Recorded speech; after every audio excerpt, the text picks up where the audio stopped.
send thing? Pink, yeah. You're not already a subscriber getting notifications? I am, but I was just sending I was trying to send a link to a friend of mine. Good. Have the them, link should be up now. Yeah, have them be a subscriber. Okay. On the bench, okay. Yeah, tell them to subscribe. We all should be subscribed. That's this? Huh? You on YouTube? Yeah. Yeah, I'm putting in YouTube right here too. You got it up? Bubba, you moved that logo. It should be up. Yeah, I found it. Bubba, You found it? You moved that logo over. You see how you can see that line now? Let me see. Oh.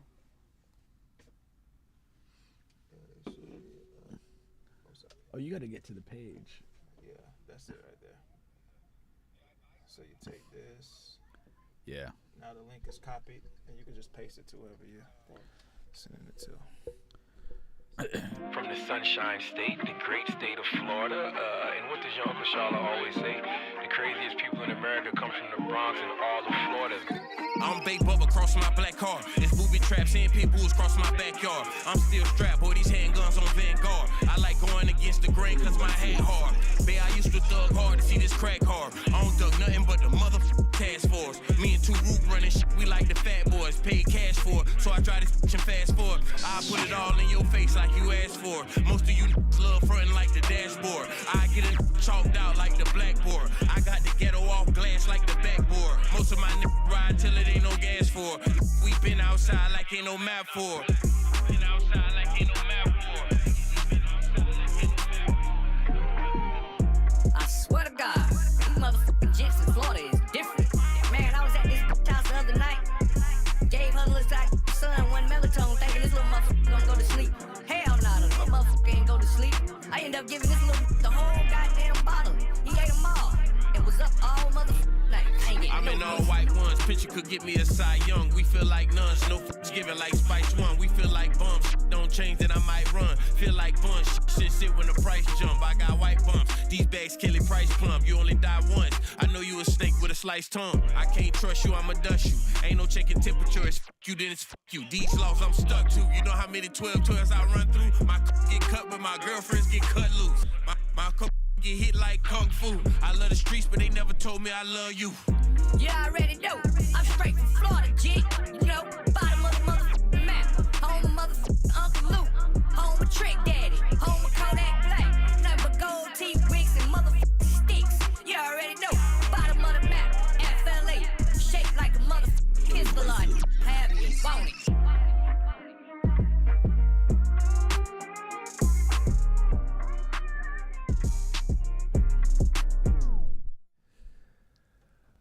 Welcome back. You're back on the bench podcast with Bubba and Pink, home of sports, music, and mayhem. We're available on all, and I do mean all podcast streaming platforms, including here on YouTube. Please like, share, subscribe, all of that good stuff. My mic is like really loud. Oh, I know I'm not that loud. I don't smoke loud, so something's going on here. All right. As always. First of all, we're back with a live show. It's been a couple of weeks since we had a live show. We've been recording and putting them up, but we're back to our old ways here. As always, we got a good show for you guys here. We're going to be talking some NBA playoffs, of course. We're right in the thick of things here as the second round is rounding about. Okay, then you got some other things going on in the world with Diddy. Cassie has taken the stand here in today and yesterday, at least today I know for sure. You have Tory Lanez. There's a new update in his case. And then some other things, too. We're going to Jayden Daniels' mom actually took an interview about some of the shenanigans that she's been doing. We'll talk about that in Sports Mom, as we have a Sports Mom here. Shenanigans. Yeah. And how are you doing here today? You doing all right? You can talk. Fabulous. You're fabulous? Fabulous today. I'm looking forward to your Diddy stuff. Yeah. Looking forward to the Diddy stuff. We got a lot of things we're going to be talking about today. Now, really quick here before we get into all of the shenanigans. All right. You know, I was thinking about this. in the gym, right? I'm so surprised that more bad stuff doesn't happen in the gym. So I'm almost like I can story. Like what? Yeah, like what I'm kind of gonna, bad stuff? yeah. So I can almost chronicle it to where it's like, okay, I told you the story about the guy who told me the story about, but it didn't happen in the gym. Right. But now I'm back in the sauna with this guy, right? And it's me. It's three guys in the sauna. It's me and it's this older Indian black guy and it's this younger white kid. Yeah. And the older black Indian guy, he always comes in the saunas doing all type of crazy stretches and stuff. You know, the people who think they're in the hyperbolic chamber and people who into animation, they understand. Yeah, that's just that camera's going out, but we should be good, right? No? Maybe it's, Yeah. It's just the top camera. We're all right, I think. But let me know. And so we're in there. And the old black Indian guy, he tries to put like his leg on the thing, and he takes a nasty fumble and falls down. Yes. And he's trying to put his foot up on one of the bench seats? Yeah. Oh, because our sauna is like 2 layered. Most saunas are where you can sit down low or you can sit down high. Yeah. Right. And so he's trying to stretch his leg on the high part, but also he's like jumping. Is he like in a towel or they wear shorts? Yeah, he's in shorts. He's not. Shorts. It's mostly the older white guys who come in butt ass naked. Okay. He's a black Indian guy. You've had. All right, so I've been in the sauna. I haven't seen anybody naked. Naked as in They towel. wear the towel. They wear the with towel. nothing Just the underneath. towel. Yeah. Oh, And sometimes the towel unravels. thankfully I've So are never you seen. guys establishing eye contact? Is it eye contact? Oh my God. How does that work? Bring the mic a little bit. Bring the mic a little bit. Towel man's like, my eyes are up here, How Bubba. does that work? My eyes are up here. But yeah. And so He falls. you say what? So he falls. Yes. He falls. Oh, it's messing up again. Oh man. The luck that on the bench has. What's going on now? The thing is yeah. But just to finish this story here, yeah, so he falls, the ambulance comes. No. He fell so bad the ambulance had to come? He couldn't get up, walk, anything. So he fell like in a split on his scrotum. no, he's like facing it, so he fell back. So he hurt his back and his leg, he says. Okay. Now, as soon as he falls, the white kid looks at me like, this is your people. You kind of got to help him get up. And I'm like, I don't know this guy. Did you guys render any kind of aid? No, we both had to like walk him out. Oh, you did? Oh. Yeah, he couldn't move. But you didn't do that like, I'm not going to move this guy from this position because I don't know what his injury is and might make it worse. No, he asked us because he Oh, needed to. He wanted to go out and be like laid out on one of the things in the locker room. And so he had to get stretched on a stretcher, put on a stretcher, and get stretched out there, man. He was all sweaty and stuff. Yeah. So So when the ambulance I saw them, they had to get the towels. Was he a towel guy or was he a full shorts? No, he was in shorts. He was in shorts and no shirt. Okay. Shorts and no shirt. So yeah, I had to touch him with. Did they find a shirt for him on the way to the hospital or no? No. I'm more interested to see like if he had a wife, a girlfriend, or something like that, or whatever. But so that's like on the injury side, right? Because you got a lot of guys pushing heavyweight. I rarely see like anything bad happens in the gym. Is like, but also on the flip side of that. Like, I don't know about anybody else's gym, but at my gym, I have these women just walking around here. They just look like crazy good. And like I'm just shocked, bad thoughts don't run in my head, but I am shocked that like bad things don't happen. Like a sexual assault bad thing? Like sexual assault. I never hear about sexual assault happening in gym. These girls, I don't know if you see like the things they're wearing. They're basically wearing nothing. They're wearing nothing in these gyms. I don't even know how we can fucking process and work on things that we're working on. Because they're walking around here in nothing. Nothing. But I don't see how that connects to because sexual in assault. other social constructs, that does lend to more sexual assault. So they say. Things. What kind of- So they say. But I guess what I'm trying to say is for it to never happen. Like I never, have you ever heard of that happening? No. There was an incident where this guy, it was a couple months ago, he followed a woman into a gym, and it was on video where he was dragging her out to rape her, and she fought him off. So That's it a little happened different. after- That's going into the gym. Nah, So he saw her somewhere else. Well, but no, see they- that like she but was in the- to she me was working out. to I me just- the gym is like there's too much stuff going on in there. there's a for lot of anybody to there's a think lot of people about there's that. a lot of stuff going on. It like there's a ton of potential witnesses. I don't really Right. think like you can do that. Plus the other thing is you're really not talking about like alcohol's really not too much involved in the gym setting and a lot of those types of things. And my experience, a lot of women in the gym, particularly ones that like are attractive, like they kind of give you the stone face, have the headphones. They're not trying to engage with a lot of people. Yeah. I think they go in there very conscious of like I'm not. And I Should think we, that though? Men, a lot of times, don't want to get aroused, so they're not. They may look over and see something. What but men they don't may want to have get aroused? Focus on what they're doing. What men are these? I mean, most guys, like if you're at the gym working out, you want to go in and do what you have to do, and yes, you might see someone walk by who's attractive or smells good or whatever, but the point of you being there is to work out and focus on what you're doing so you can get the hell out. But I wonder, should we, like these two older guys, and when I say older, I mean like early 40s, mid 40s, a place I'll be very soon, and they actually fought in the gym because they both hollered at the same girl in the gym. Really? Yeah, a younger white girl too, and it was an older white guy. Well, actually, older white guy's probably in his like early 50s. Okay. And then the black guy's probably like mid 40s, and So an interracial clash. yeah, over this young, like and the an white girl is probably MMA like gym? 25, and we're gonna get, huh? Is that an MMA gym? Or No, just a LA regular- Fitness. I look like an okay. MMA guy. I appreciate that. I know you don't. You don't have cauliflower ear. You can always tell the MMA guy they got the cauliflower ear. She made the compliment. Let her. Yeah.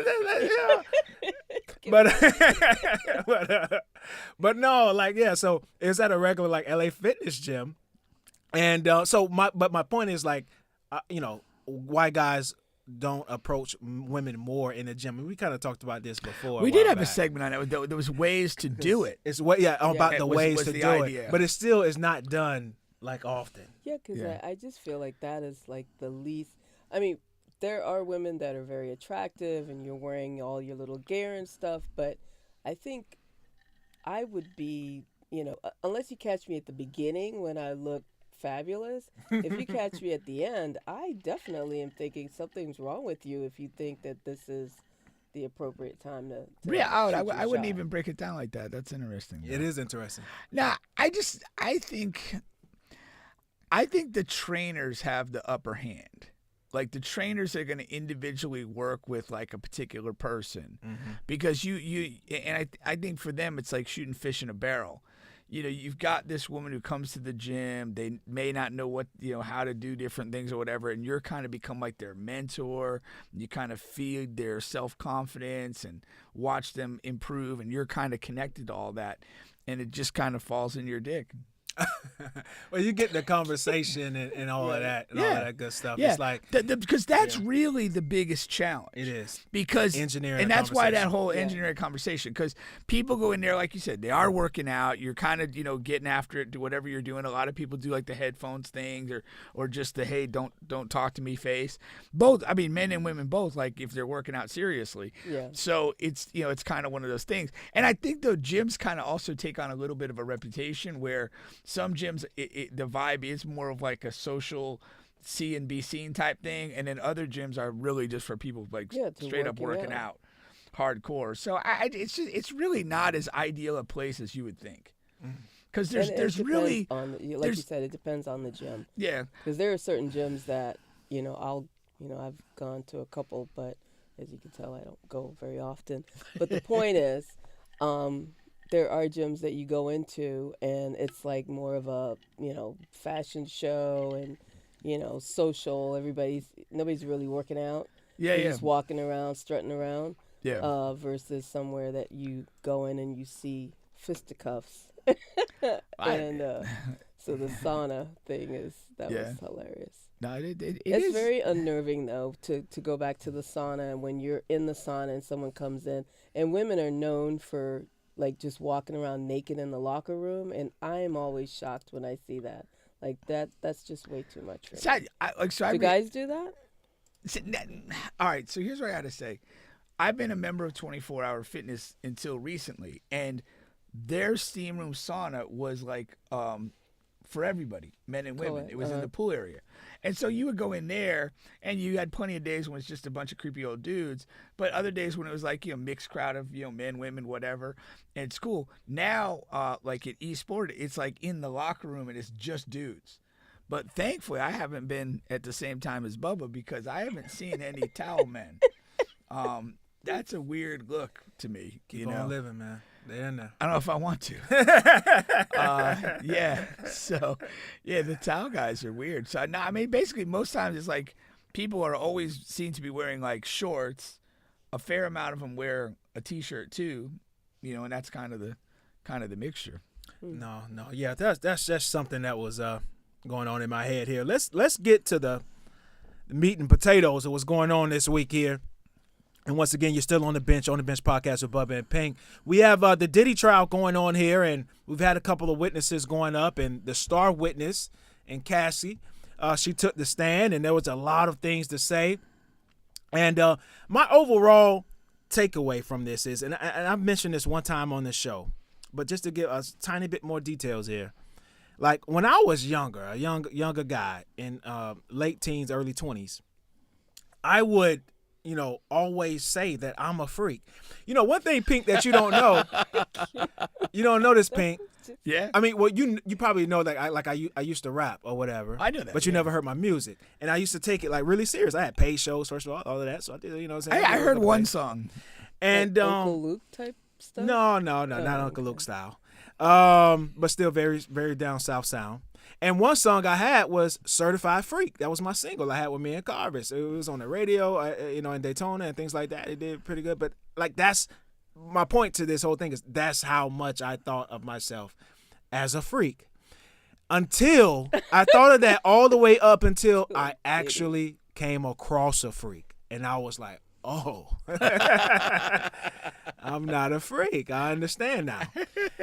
But all of this stuff I'm hearing in this Diddy trial, and you heard some small things leading up into it, the baby oil, and you hear stories, and you see you look at the Meek Mill videos differently, and you see all of this stuff. But all of that stuff is baseline. Like, that's like, okay, that is freakish. That's a freak thing. But the details, like the one detail about that Cassie is saying about the male escort, how they would, have sexual relations right there in front of Diddy while he's watching.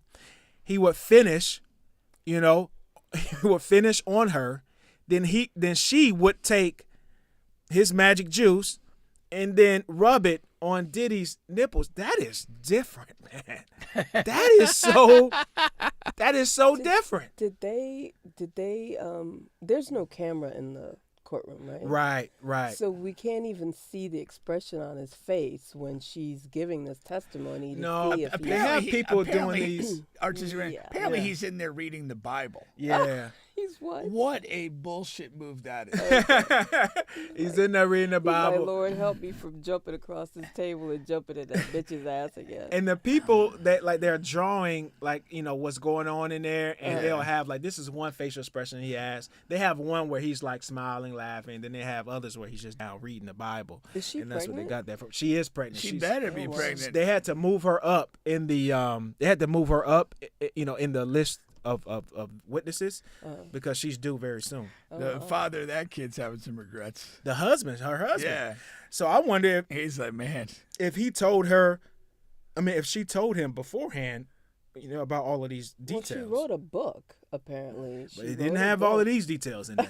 It didn't have all of these details. And the book mostly, like, went over the the fighting, the beating her up, and Okay. and dragging her all over the place. And so that leads to to get you guys' take on this. My overall thing is Diddy, a freak monster, or is he a criminal that belongs behind bars? Now, and I'm talking about pertaining to this case, because one thing, and Pink and I were talking off camera, is this particular case is about sex, the trafficking and sexual whatever. Like help me out here. Sexual Not assault, assault. abuse, trafficking. sexual It's abuse, about trafficking. It's not sexual abuse, trafficking, but it's not about domestic violence. it's not about domestic violence or anything like that. Those things he is guilty of, and their opening statement said all of that. Like, yes, he's a bad man, and yes, he's a violent guy, and all of that. But this trial isn't for that. I found that interesting. It's only for the freak stuff. I mean, really, that's really what it's for. Are they charging? Because we were talking about this. Yeah, and I what was is trying to figure what are out what are what are the elements that they're trying to? Like I prove? said, yeah. So yeah, sex trafficking I know for sure is one, and the kidnapping and all the different things that surround that. Like, for example, the big video that they're going to show probably tomorrow, but we've all seen the hotel footage where he was beating her up and dragging her out. Like, none of that is what he's on trial for. What the reason why they brought that video in is because she's saying that he was beating her up and dragging her back in the room to smash this big 7-foot black guy and do devious things with him. And there was another guy in the room. So there was, 3 guys, including Diddy, but she just mentioned this big 7-foot guy. And my first mind went like, damn, how many freaky 7-foot guys are there? They got to be Dwight or Shaq. And what if it was Joker? Oh yeah. They didn't say the race, right? So it could be. And but seriously, and so that's like kidnapping. That's all of this, whatever they're trying to put him on. That is if that is accurate. Now Diddy's team is saying that if you look at the video, she's holding a phone, and they were arguing about something like she was having sex with another guy or something, and he didn't like that, and that's the reason why, because they found something on her phone. So that's the reason why the fight was over. So that's 2 completely different stories about the video we've all seen. Yeah. So go ahead. But it's just I feel like it's and I haven't really been watching a lot of it because I just there's so much other stuff going on, but I feel like it's just salacious, and they're just doing this because they want to ensure that the jury is so disgusted that no matter the fact that they're not proving the elements, they're just so horrified by what's going on, they will find him guilty, I guess. But I just don't understand what, and we were just talking about this, I don't understand what exactly is the point. I mean, clearly he's guilty of domestic violence. Clearly he's guilty of just engaging in some really horrific stuff. But can they prove that he drugged anyone? Like, are we going to see more people who can say that they actually saw him drug or drop some, something in the Kool-Aid or whatever? Yeah, that's we haven't heard more, that yet. That's what I would want to know about. Versus we know what happened with her. She got $20 million or $30 million, whatever. But, and I'm not saying that should be, she should be grateful for that and not have her day in court. But I just feel like it's ridiculous. Like, this is something that. First of all, and also, what a raw deal for Diddy that he paid all of that money and still got out. Exactly. And she's still on the stand and all of that. Like, you might as well kept all of your millions, because you're definitely going to need it now. Yeah, why did you pay? And just take whatever was coming to you. Yeah. That was bad legal advice. Well, there were some people that said, like, the fact that he agreed to pay so quickly, it kind of like moved it up on the radar for prosecutors. Right. They're thinking, well, what the hell is this guy hiding that he's going to pay this level of money in, like, basically the day after you file a complaint? Usually when those guys pay, he could become president one day. So. Usually when those guys pay all that money, like, you never hear a peep again, and it's over. Right. Like, it's just over. Like, Deshaun Watson, it's over. Like, yeah, it is what it is. Yeah. Yeah. Yeah, I mean, kind of like it's a RICO case. So there's like, I mean, among the elements, you've got to prove, I think, a series of crimes that occurred over a period of time. And then within that, you'd have to prove the elements of each specific crime. And so one of the ones, I don't know the elements specifically, but one of the things they may be able to hang their hat on, but it is like the sex trafficking, which literally could be like, bringing sex workers over state lines or flying them to wherever you're having the party. And that alone could satisfy the elements of trafficking. But again, that's not like, there's a part of this where you could look at it through the lens of a freaky guy and just be, yeah, this guy's into some wild stuff. He has some money to make it happen. Escorts are showing up doing what they're paid to do, and the people who are attending, who aren't escorts, are doing what they want to do. Like, what is the harm in all this? And it becomes a fair question because other than the physical assault on Cassie, there's nothing I've heard in the last 2 days that's to me like really criminal.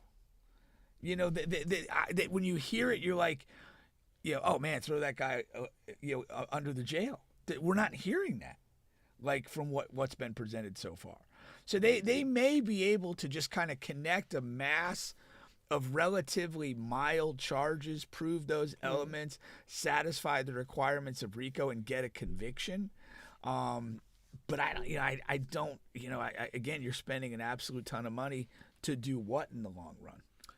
Yeah, and as of right now, by all accounts, different lawyers, people that are in the building, they're saying that Diddy and his team are like sort of winning, if you will, right now. Yeah. Because Cassie is the star witness. They had to move her up because she's pregnant, but she's the star witness. And like as Pink is saying, she hasn't really said anything yet that is criminal per se, and that is because the domestic violence stuff is out of question. Yeah, I mean the reality is, we already saw that video anyway. We saw that, we observed it, we know it's shitty on his part, but you're not giving us anything new in terms of really proving anything that is gonna add a wow factor to it. And what are you gonna build up to? Like, if she's the star witness, what else is there to kind of corroborate or to push them over the edge to say, okay, yeah, we're we find him guilty. So yeah, I mean that's the real thing. I mean, like, typically my thought with the a jury trial is you want to lead with something big, because if you don't get the jury's attention early, you may never get it at all. They'll just be annoyed that they're there. And to have her come out and offer the testimony, like, while it's salacious, it doesn't reek of like kind of like an offensive criminality that I think would get people riled up that something has to be done with this guy. And I think that so far, that's why I would tend to agree the defense is not a bad position. I mean, they're taking some hits, but nothing's really like damaging them as far as this goes. Yeah. Now my thing as well is like, if he gets out, how will these parties continue? I mean, he's just going to be, he's going to be lonely, lonely. Nobody's going to any of those parties. Like, it's over with. Nobody to go to any He's going to be party. calling people. Nobody's going to be picking up.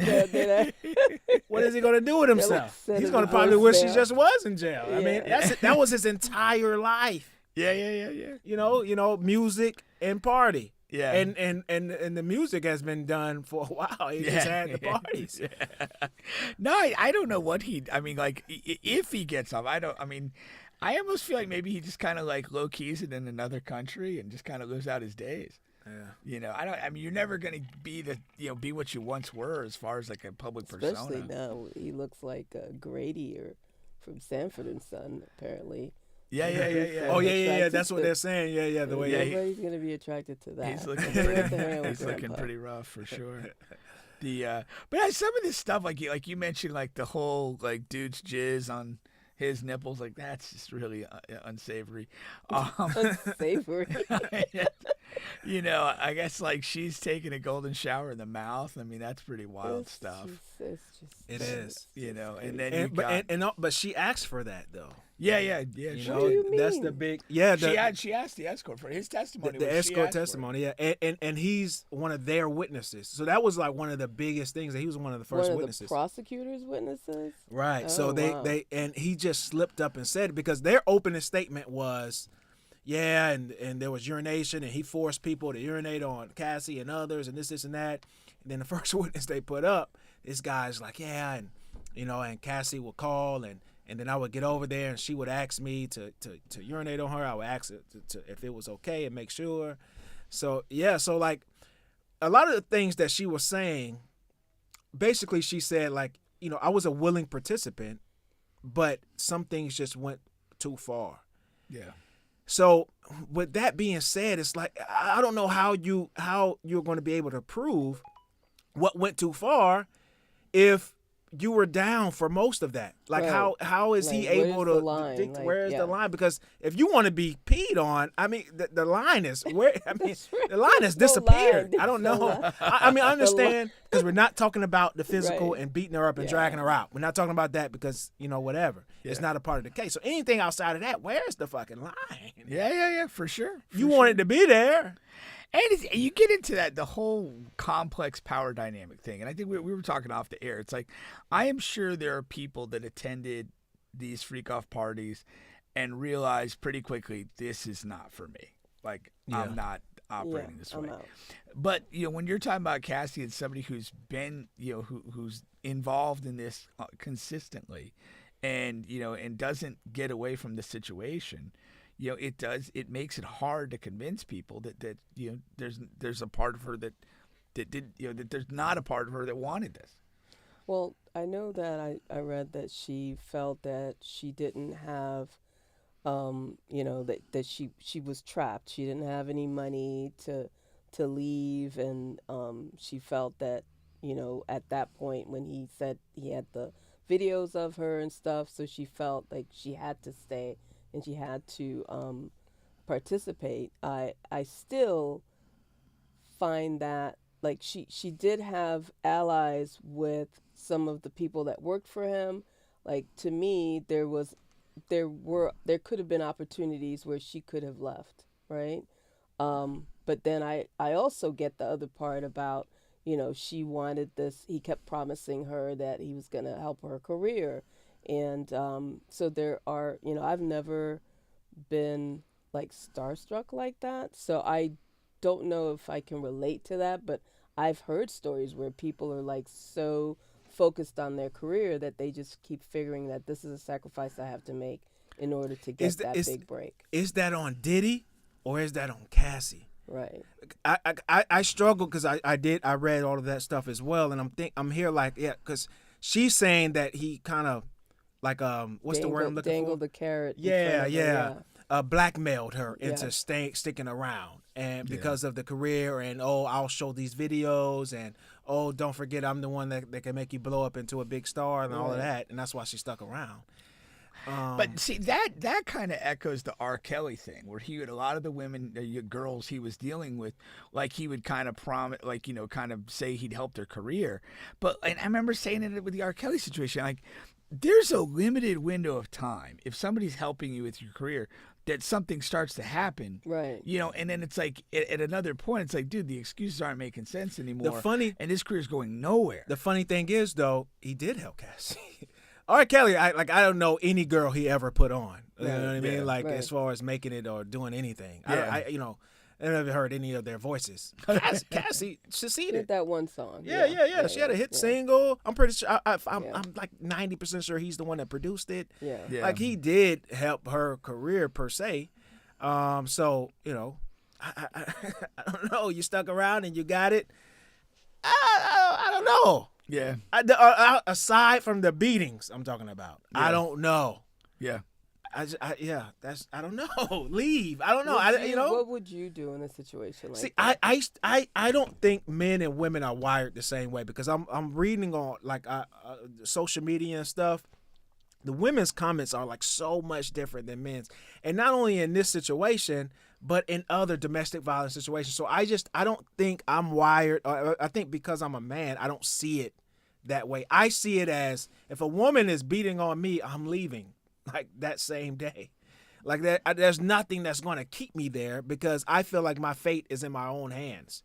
I think maybe because women are wired to where men need to lead and help me, and without him, I'm nothing. And I don't know. I don't. No, there are women that will leave on with the first strike. Right. There are women like that too. Yeah. So I don't think it's a man role. woman thing. I don't think it's a gender thing. I think I do think that there's a gender element, and I do think you see it a lot in the comments where it's like people that aren't directly involved in it. Women tend to react and respond differently than men do, like in the comments and in the interpretation, and that suggests that we do see a lot of these things differently. And it's not to say that there are women that there's an initial act of violence and they have the wherewithal to get the hell out of there and they move on, and others stay. And I think there are probably men who stay in like less than ideal situations for reasons that that you should probably look at and say, man, you should just have left when you first saw this. I think both men and women are somewhat vulnerable, in terms of emotional attachment and self-esteem and that sort of stuff. But I definitely think that men and women see a lot of these issues like from the outside through different lenses. Well, I agree with that, but I also think that in a lot of those situations, there is the financial aspect of it, right? So a lot of times, as with this, I don't know that that may have been a part of it too, but I think it was more her dreams. Like she thought that he was going to help her realize her dreams. But in most cases, and I haven't read a lot of the comments because I feel that sometimes women they look at this and they're like, oh, she had all this, access to all this money and whatever, and she could have left. Or they also look at it like, so what, she took a couple of, he peed on her or whatever, like, you still got $20 million at the end of it. So why are you, how are you the victim? So I don't know. I just don't feel that, I just can't wrap my head around the, going back over and over again, even with the beatings like that, the beatings out of it. I just, the level of freakness is beyond my realm of thinking. I can't wrap my head around it. It's so out there that it's not even like. I'm like, who thought of that? Like Shannon Sharp is somewhat thinking like, damn, he got me. I just got me. He's like, Michelle, what's up with that? Some of the stuff was just funny though, like the baby oil stuff. Like initially, I heard about all this baby oil, and we had two different views. I'm like, are they doing that much anal that they need this much baby oil? Like, what's going on? You want to be supple when someone's touching. Yeah. But like that, yeah. But then like apparently like his big thing was to have everybody baby oiled up. She answered that today. And then even like 5 minutes into action, like, oh, hey, we need to apply more oil. More. Yeah. That is so bizarre to me. So like, I was right on that actually. That is. Wait, just... what did she say about the oil? What did she say? Exactly what Pink just said. Yeah, they would get oiled up, and then 5 minutes into it, we need more. Put more on your body. Yeah, it was really for like his maybe it's the glistening. It was for his own aesthetic pleasure. Yeah. Like I don't know if you're a big baby oil person. Like no. I don't like a lot of oils during sex. It's not. It doesn't make anything better. Like I don't get it. It's I mean, a good massage with the massage oil, but I don't know if I'd want somebody like it more oil. And if you're getting absolutely pounded, do you want to have to interrupt that to apply some oil? Oil, no. Come on, let's be real. Absolutely pounded. What? You're like, wait. Messing up my flow, man. I had a good rhythm going here. Yeah, man. Nah, but that's crazy. Pound Town abides no interruptions. I'm in it now, so I do want to hear more witnesses just to hear You're some more committed. crazy stuff. He's all in. Because I think they can top that. Bubba's 10-10. They better be able to. I think they can top. can't. No, I'm just talking about the craziness, the craziness Yeah. of the freakiness. Like I think the nipple You can think be there's top. more? You think the nipple I could be think there's top? more. I can't. I think can't there's more. imagine. There has to be. I think there's more. Like what do you think? What would top that? What, I don't what know. could you- That wasn't Yeah, on my no. list, so I don't know. So now we're here. I'm Right, respecting. right, So it's yeah. You need to, Come on, I need more. I need Yeah. more oil. yeah. Yeah, let's get this to a game 7, man. I would be amused to hear like kind of like a running diary of one of these parties. Because it was 3 or 4 days, like, you know, and she's saying she'd be dehydrated and have sores in her mouth and all this other stuff. It's like pretty horrific. But like, so what does that equate with? Like, does she literally smash 100 guys over the course of the 4 days? Like, what are we doing here? And then Her husband, like, what do you think about, like, he's sitting in the courtroom listening to this. Yeah. How do you reconcile that? I don't know. Like, He's when probably you just I've made a get home, terrible that's like a choice. silent drive home. like I said, every day. the only way this can work. That's what it is. We just lost game 7 rides home. Nah, that's much worse than that. That's much worse than that. I don't know Like the side eye the entire parallel, time. but it's much worse than that. But like I said, the only way this works is if she told him like well beforehand. But you can't You'd prepare me hope. for this. You can't. You couldn't. You could tell me yes, we engaged in some really crazy stuff, and I just would not be able to. I need to know if you've been peed reconcile on this. before. I need to know if your face has been peed on. I need to know if you were rubbing other men's nipples with ejaculation. But you I need to know those but things. you just know human nature. People are just not that forthcoming. When you're trying to be honest about something Yeah. like that, you're always gauging how honest can I be, Right.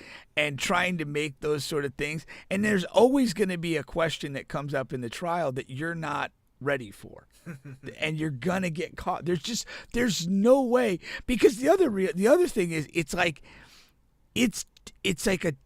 10 years that they were together. Right. Like, dude, there's simply, she probably doesn't even remember stuff that she did or that happened to her, like, in detail. But hey, like, whatever, this prostitute guy, he remembers it exactly. Yeah. And she's kind of like, could have gone down like that. I'm not sure, So there's no way your memory How about that? and your psychology would not allow you to be like that 100% forthcoming to this person that you're now married to. Yeah. And now it's being revealed. Like how I don't know if I would have a really hard time. Like just For sure. When I get home, I'm thinking I need my own forks and spoons. And I don't want to use Maybe your own toilet. I like don't my know. own, yeah. Yeah, but Like, I you can't mean, even share toothpaste anymore in case you might touch it with no. yeah, I mean, how about the next time he goes over to kiss her, just thinking about those sores in her mouth after a freak off?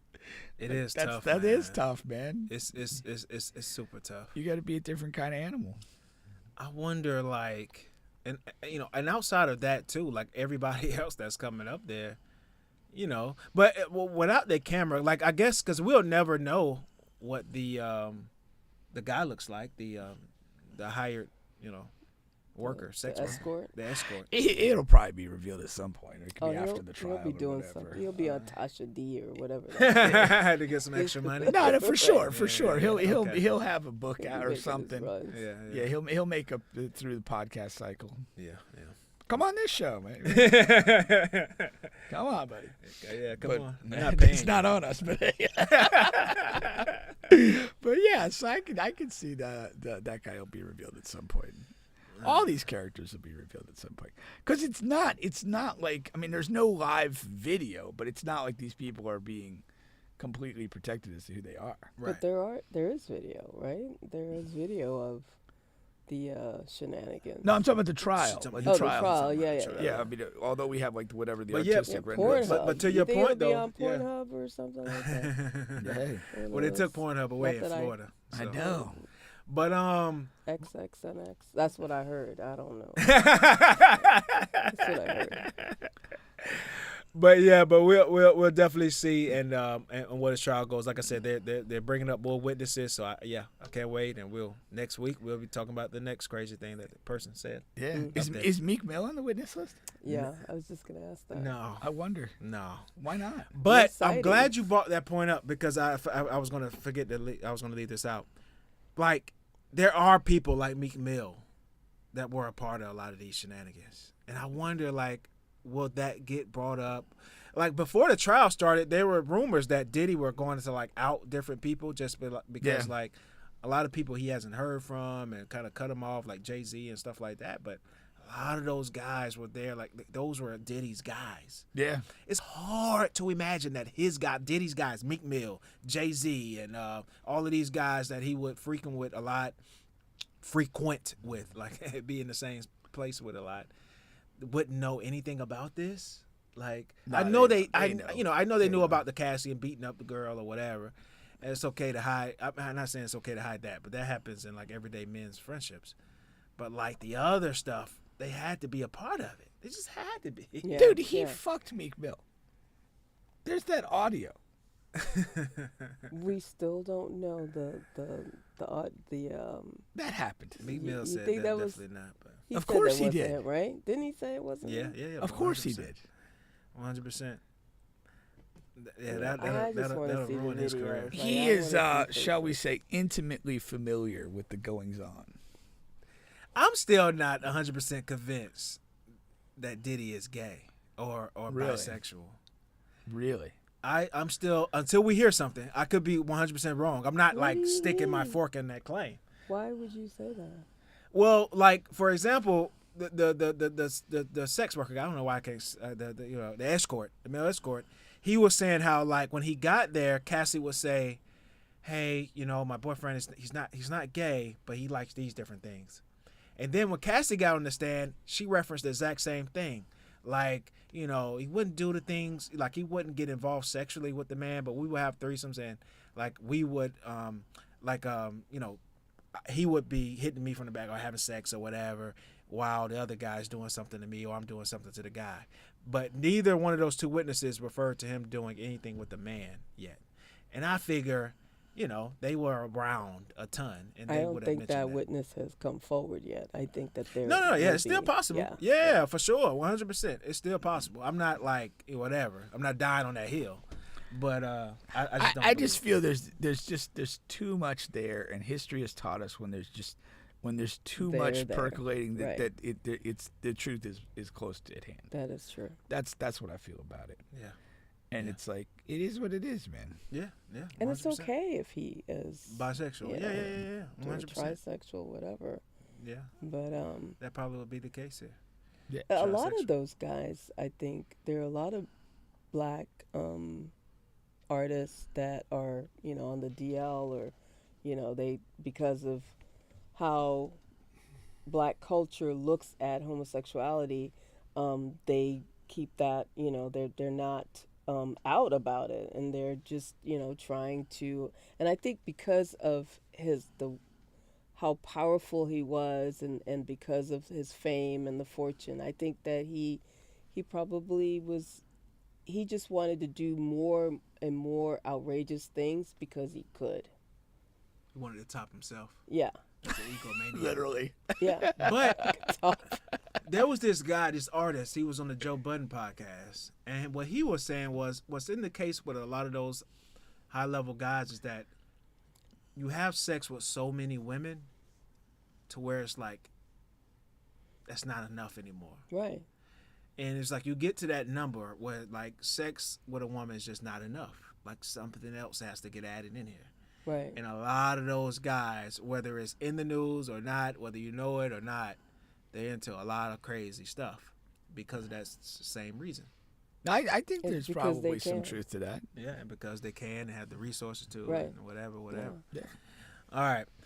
Let's move it along here. But that Oh, go being ahead. said, why are you reluctant to concede that Diddy's That he's not bi, is what you're saying. that he is bi? Like you were kind of saying, you're not ready to Yeah. to certify that. Just because But, I haven't heard any concrete things yet. Yeah. I feel like that would have came up in the first two witnesses, and it hasn't. Now they got a few more to go. So, you got some more stories to hear. So, yeah. Is there a witness list out there? Like, I know you have to file one before your trial starts. Yeah. But nobody's kind of like put anything out in any social media circle that here are the witnesses that are designated Saucy to testify. Santana's not on the list. Is that what you're saying? He's not there. I'm pretty sure that's But because but we knew that- Cassie was going to be. But on the there. other side of that, like there just feels like there's so many people that have said he's done like gay stuff or stuff with guys. They're like, why would that many people lie about the same thing? That's kind of like I feel like there's always, like, if there's that much smoke, there's got to be some fire there. But nobody of relevance has said it. Who's relevant? Who's not relevant? People that are in the circle or has like been around them, done So things you with mean you them. want to hear It's like all been from conjecture. Jay-Z or Somebody, or even another male escort. I mean, it doesn't matter. I'm just Oh, okay, somebody yeah. that has been there with him. You know, I understand other people who make jokes, and because there are a lot of like videos, like random videos that have been on social media. There's a lot of questionable stuff. A lot of questionable videos with him and Meek Mill, like him and Meek Mill by the pool. Yeah. And Meek Mill saying, "Hey, daddy, he's Addy," and he coming up behind him like, "Yeah, that looks crazy." But you know, I'm not willing to go there for Meek Mill. you Yeah, know. see, and I'm like the opposite. That's I very just am suspect. because you look at those videos and it's like okay, how's that like? Yeah. That's not like funny to me. That's not like a joke I would have with a But person. you do know there is a section of men that do joke that way. and a lot of them are white though. Yeah, but there's a small black circle that does that too. Yeah. And these are And rich black again, men, I so don't even know that those people are actually joking. I don't. Exactly. I don't.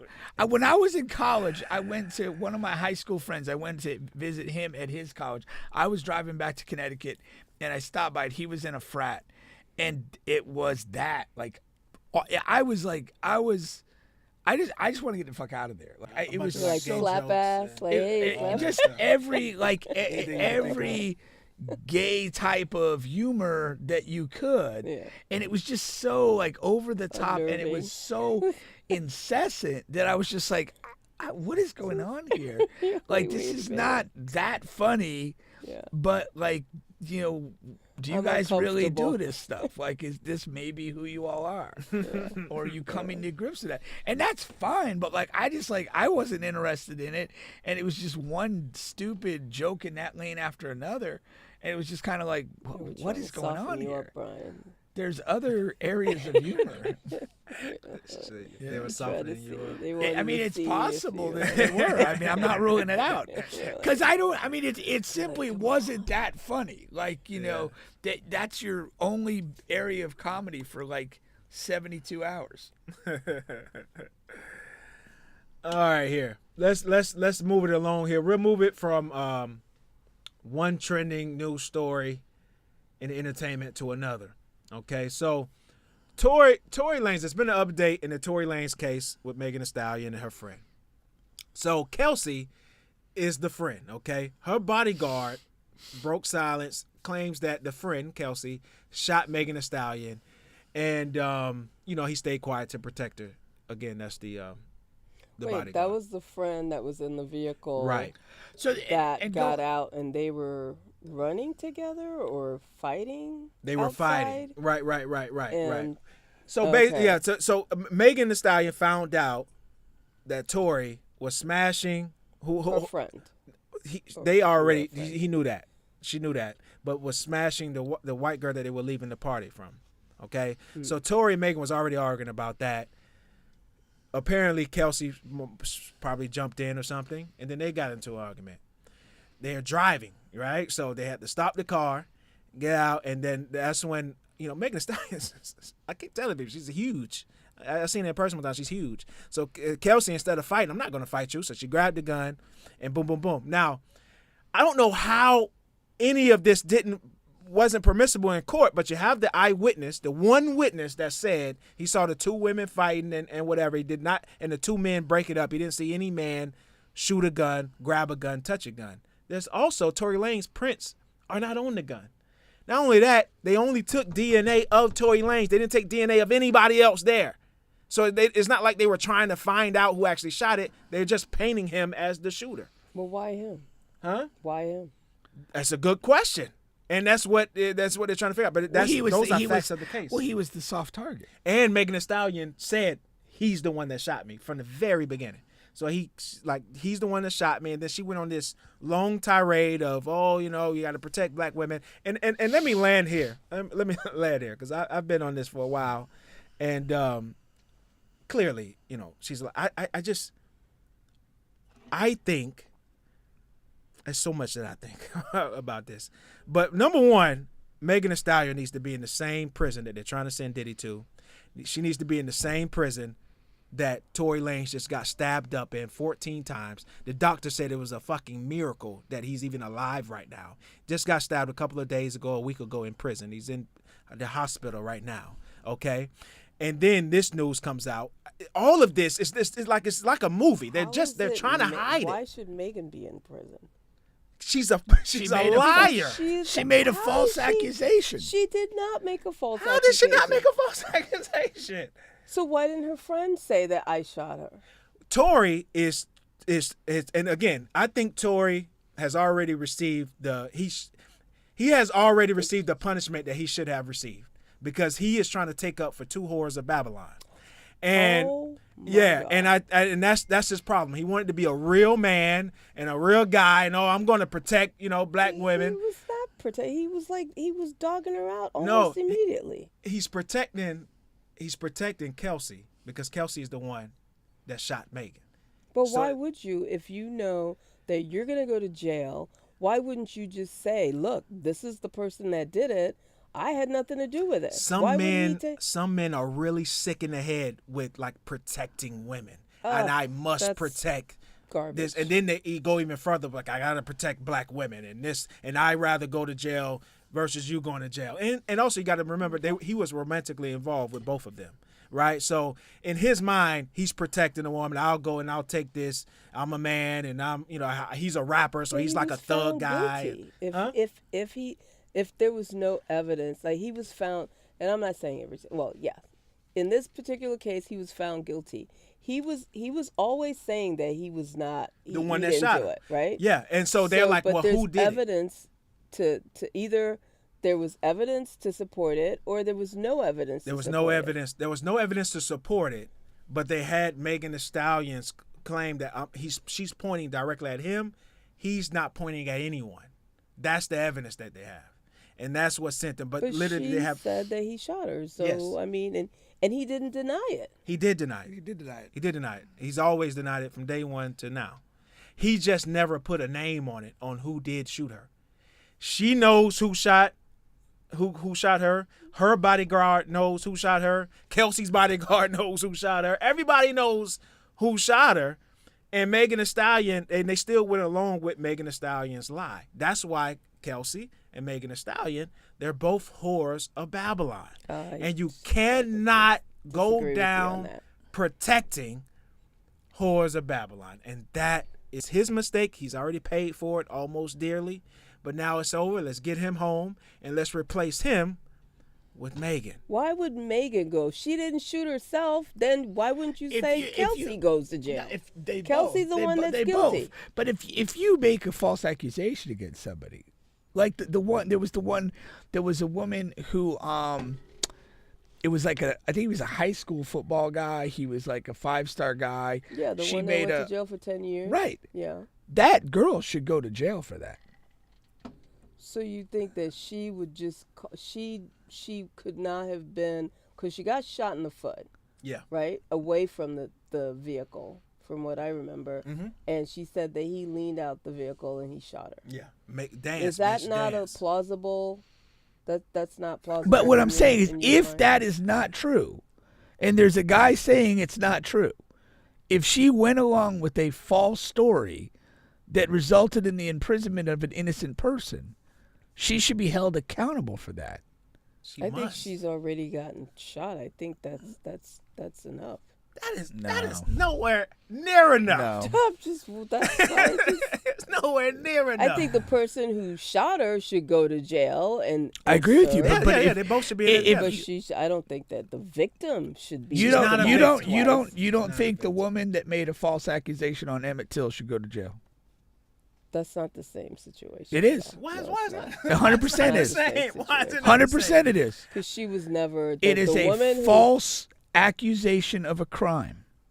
that I don't- results in see, I guess somebody 'cause dying I don't or getting in believe that prison. It's a fault. I don't. I believe Megan. I believe. Then that's just what stand on happened. that. And Yeah, but I believe Megan. but why we're saying if there's a false accusation Yeah. that resulted in imprisonment, which we had in Emmett Till, resulted in death. Forget about imprisonment, and people should be held accountable for that. Well, I agree with that, but I think Yeah. that's an extreme. It's not an example. extreme. Not It's extreme. it's Yeah, not I extreme just at all. don't agree. It's an event that Because actually happened. It's not extreme. She was a victim of a crime. Megan was a victim of a crime. What's her name? Bryant wasn't a victim of a crime. She was just a wicked, evil, racist woman who knew that if she said that That's what a to- black that's what boy Megan said is. something to her, her husband would kill her. Megan is a wicked, No. racist liar, or not racist, but No, she I put an disagree. innocent black man in prison. That's something. If it ain't a racist, that ain't the term. It's a term out there for it, and she knows that he's innocent. That's the worst part, and she's I not. just don't. I watched the documentary that she did or whatever. Did it you was. watch her answer questions with Gayle King?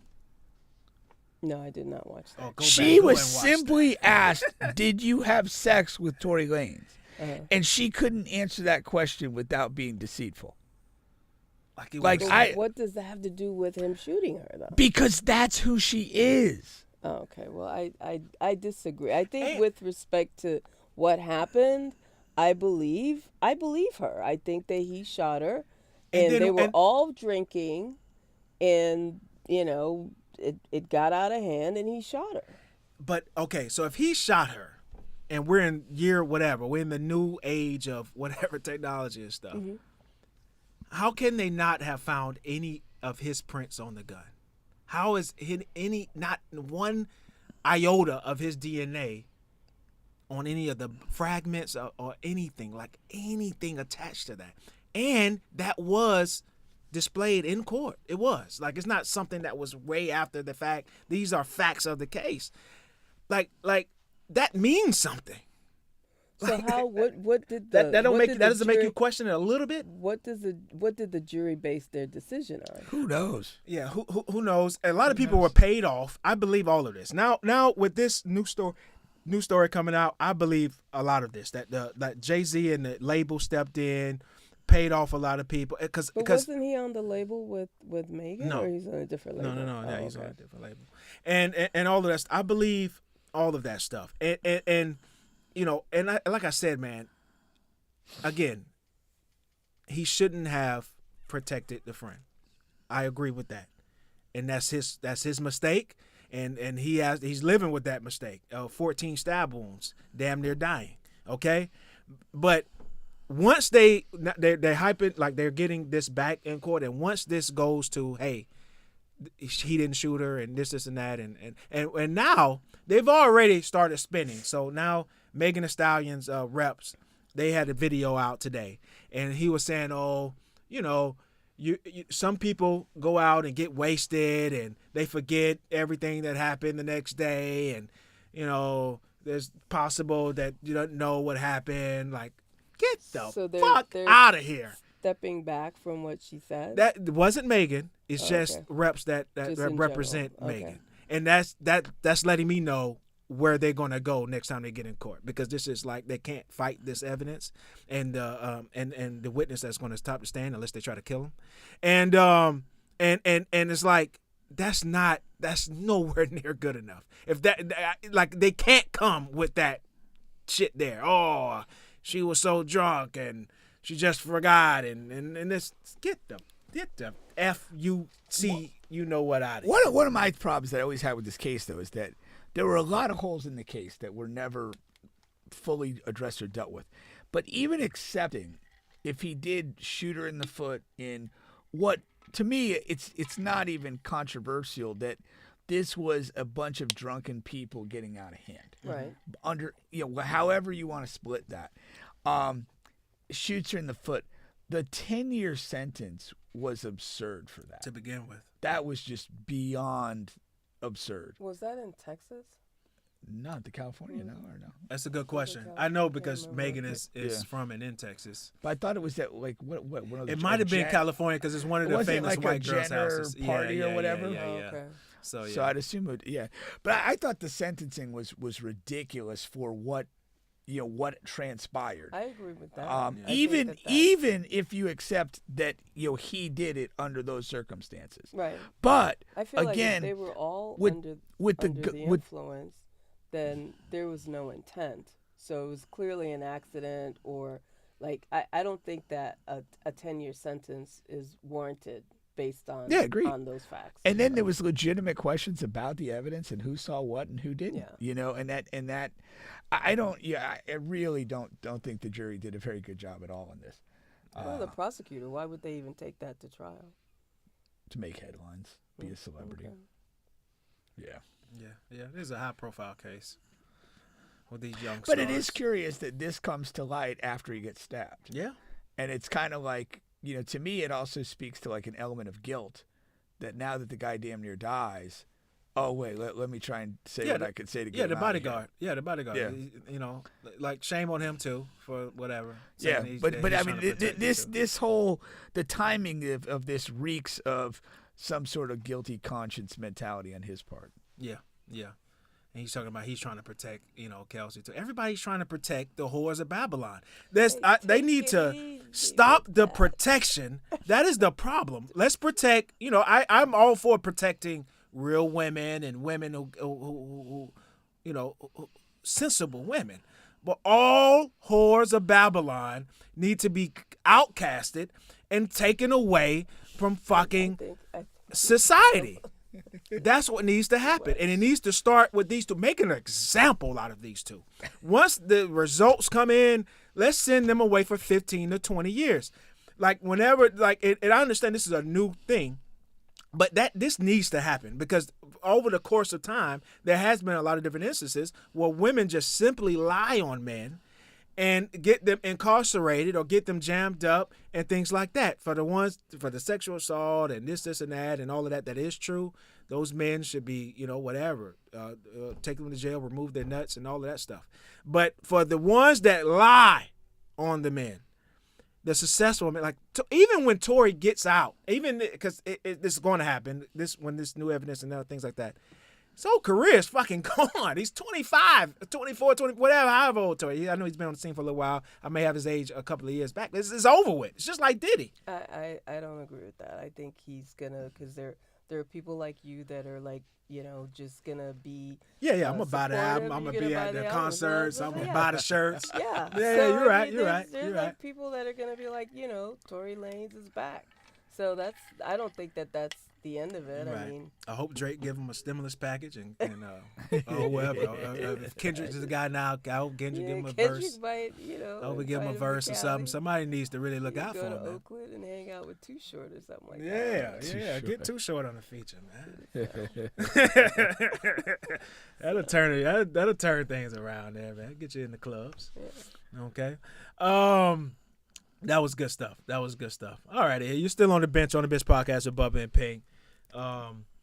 We're hoping to get this video situation cleared out by next week. We thought it was this week, but appreciate you guys still watching here. We still got some loyal people watching it here, I see. So if you're watching through that, I know you really fool with us, so we appreciate it. All right. This next one, there's going to be a video that's going to be played. I'm going to play the audio through the computer, but this is Jayden Daniels, his mom. Do you know who Jayden Daniels is? The basketball player. Football. Football. So he's a quarterback Right, for he the was Washington with Commanders. BB, whatever her name was, at the basketball game. At the and mom basketball game. Went and sat between them. Bingo. Yeah. And there's been other, situations that they caught on social media with the mom. Like he was on a date, and at first you just saw him and the girl, and then when he opened the car door, his mom was right there. and she wouldn't allow him to like drive her home. She had to like Uber or something. So basically, like she's very involved in Jayden Daniels' love life. And again, he's a starting old is he, quarterback like in the 20? National Football League. How old It's like is he? 25, 24, 25. 25 years old. So let me play this video. Ryan is asking her directly about Who's that. Ryan? Ryan Clark. Ryan Clark. Oh, okay. All right. Oh, Ryan Clark. I like Mhm. Ryan Clark. You did? I do. Ryan Clark is cool. Yeah, he's cool. That's cool. all this other stuff. So it's not just about you guys seeing me out and thinking we're just like hanging, party. I mean, there are like so many pieces of the way people sort of try to attack you or critique you. There are all of these moments on social media. There are these viral moments that people use to sort of pick apart who you are, your proximity to Jayden, and kind of what that means. What do you say about some of those moments? You know, the context is always put out. You know, it's unfortunate we're in a world now where clickbait is it, right? I mean, I'm on TikTok and I'm like, man, I'm on TikTok and I'm like, God, like, and you know, it takes a lot out of you to not respond because some of this stuff you're just like, you just want to go full fledged. I mean, I'm getting tagged on Twitter. I'm getting threatened. It's like nuts. It's crazy. And I'm like, all because of like, I'm a mom that protects my son and I don't have a problem with it. I hold to it, but the narrative. So that's basically, That was fucking awful. and she went more into that she's just protecting a her son. miserable non-answer. Yeah. I mean, that was pathetic. But basically her answer is like, I'm just I'm a protecting my protective- son. I totally disagree. She needs a life. That is just absolutely absurd that she would be so involved in her 25-year. If he's 25 and she doesn't think that she has raised him in a manner that she knows he will make good decisions and understand that he will make mistakes and let him go off and be a man, then she clearly did not do a good job. Look at Mark. Mark says she said a whole lot of nothing. Yeah, Yeah, exactly. for real. Yeah. Exactly. She turned that into an attack on, about. She made herself a Yeah, victim she made in that herself situation, and she yeah. did not answer the question at Yeah, all. exactly. To me, if she had any degree of self-awareness whatsoever, she would concede as like, yeah, we probably created a couple viral moments we didn't need to. Right. And I've had to kind of take stock of how I'm going to position myself in this situation. Exactly. I love my son. I'm here to protect him and do right by him. But, hey, to be honest, some of the crap I've caught is okay. Yeah. I deserve it. Yeah. You know, but to just not answer and laugh and make dumb faces and look like an old wicked crow. Hey, take it easy. Take it easy. Why must Take it you down. attack her looks? What do you like? Because I was Donald distracted by him. I was like, my God, not only can she not answer a question, she looks ugly when she's lying. I don't know about that. I but- saw that and I immediately was like horrified when I saw that, the whole heard about her and the what was her name? Juju. Yeah, Juju. That That was crazy. It was embarrassing. Because I at the felt very bad least, for him. they're both athletes. Like, let them have a conversation. They're both young athletes. Exactly. Who knows if she's trying to shoot her shot or he's trying to shoot her shot. They're just talking at a basketball game. Right. Now, But putting yourself like physically in the middle makes you the story. it Yes. does. And that's what you're doing. So, again, her not wanting to answer that, to me, is revealing that she wants to be a part of the She story. wants to be exactly. She's attention starved, and she wants to ingratiate herself into this story. Now, what about Jayden? Is there anything he can do to... There will be a significant falling out. Yeah. They're will. gonna end up having. They're not gonna talk for years. Yeah. Because Yeah. there will be a point where he's going to meet someone and she's not, clearly she doesn't like anybody. She is going to create, she's going to make it so untenable for him that he is going to be like, you know what, I'm going to choose my pussy over here and you got to go, mama. Yeah. I know I'm not like that. I do give advice to my son, but then I also realize that he's gonna make mistakes. He's he has to go through. I'd rather him go through that now than make those errors when he gets older, when he has a lot more to lose. Oh yeah. Right? She's a mess. It takes it diminishes him. I mean, he's the embracing the leader and face of a franchise for the Commanders, and there's no way he's not gonna get clowned in the locker room for this. Absolutely, You know, it's just, and it's crazy, and it's just like, if she doesn't have the self-awareness to kind of take a step back, not put herself in the camera all the time. There's nothing to say she couldn't be at the game a couple seats away. There's whatever. There's plenty of ways to be close and connected, but you are making yourself part of the story. He will in time regret that and resent it, particularly when it kind of like looks bad on him. I mean, if you go through the history of this, like Tiger Woods and his dad, Lewis Hamilton and his father, they've, like, a lot of these like parents that were extremely close, they've had periods of time when they've kind of fallen out. Because the kid at some point, for his own mental health, needs to kind of create his own space. And when they're too close, when they're too tight, it's going to be a situation where it's going to be like a couple years of not talking. And I don't want you involved in my shit right now. And on the other end of that spectrum is the mom who is like LeBron's mom, who was like just off the chain. Like there's, I'm looking at both ends of that. Like you do want a part of you want your mom to be protective, but you also want her to understand that, you're an adult now. You're making your own money.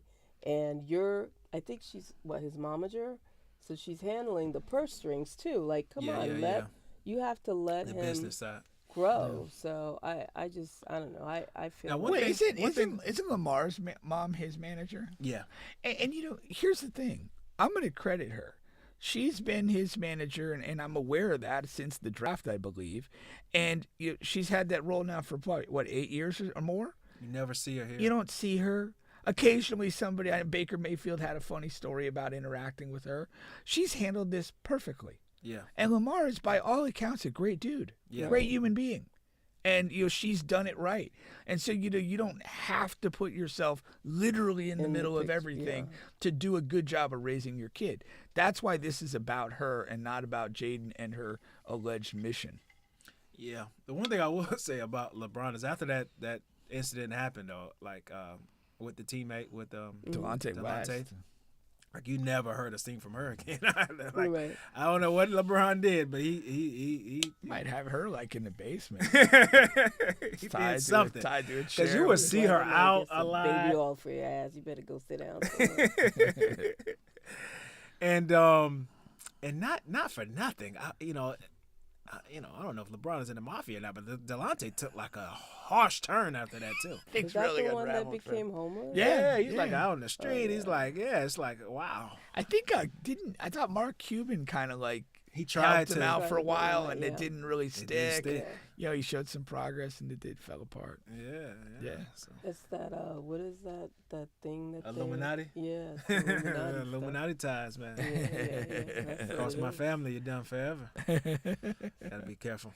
Yeah, that's true. Yeah, that's she definitely. I feel bad for the son, for Jayden. Yeah. It's embarrassing. What it is, it's a collision that's going to happen. Mm-hmm.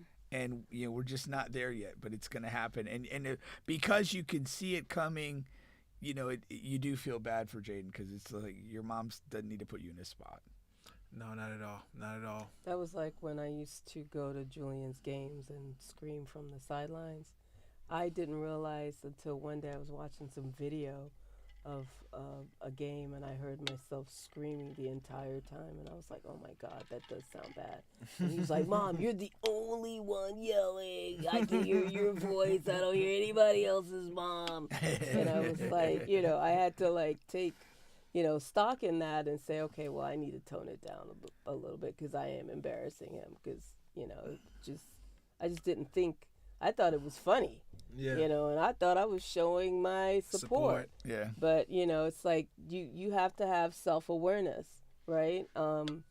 So it's I like yeah, that. she's never It's a she good hasn't story. had that. And that's honestly why I hated her response to Ryan so much, because it's like clearly you have now become viral with this behavior.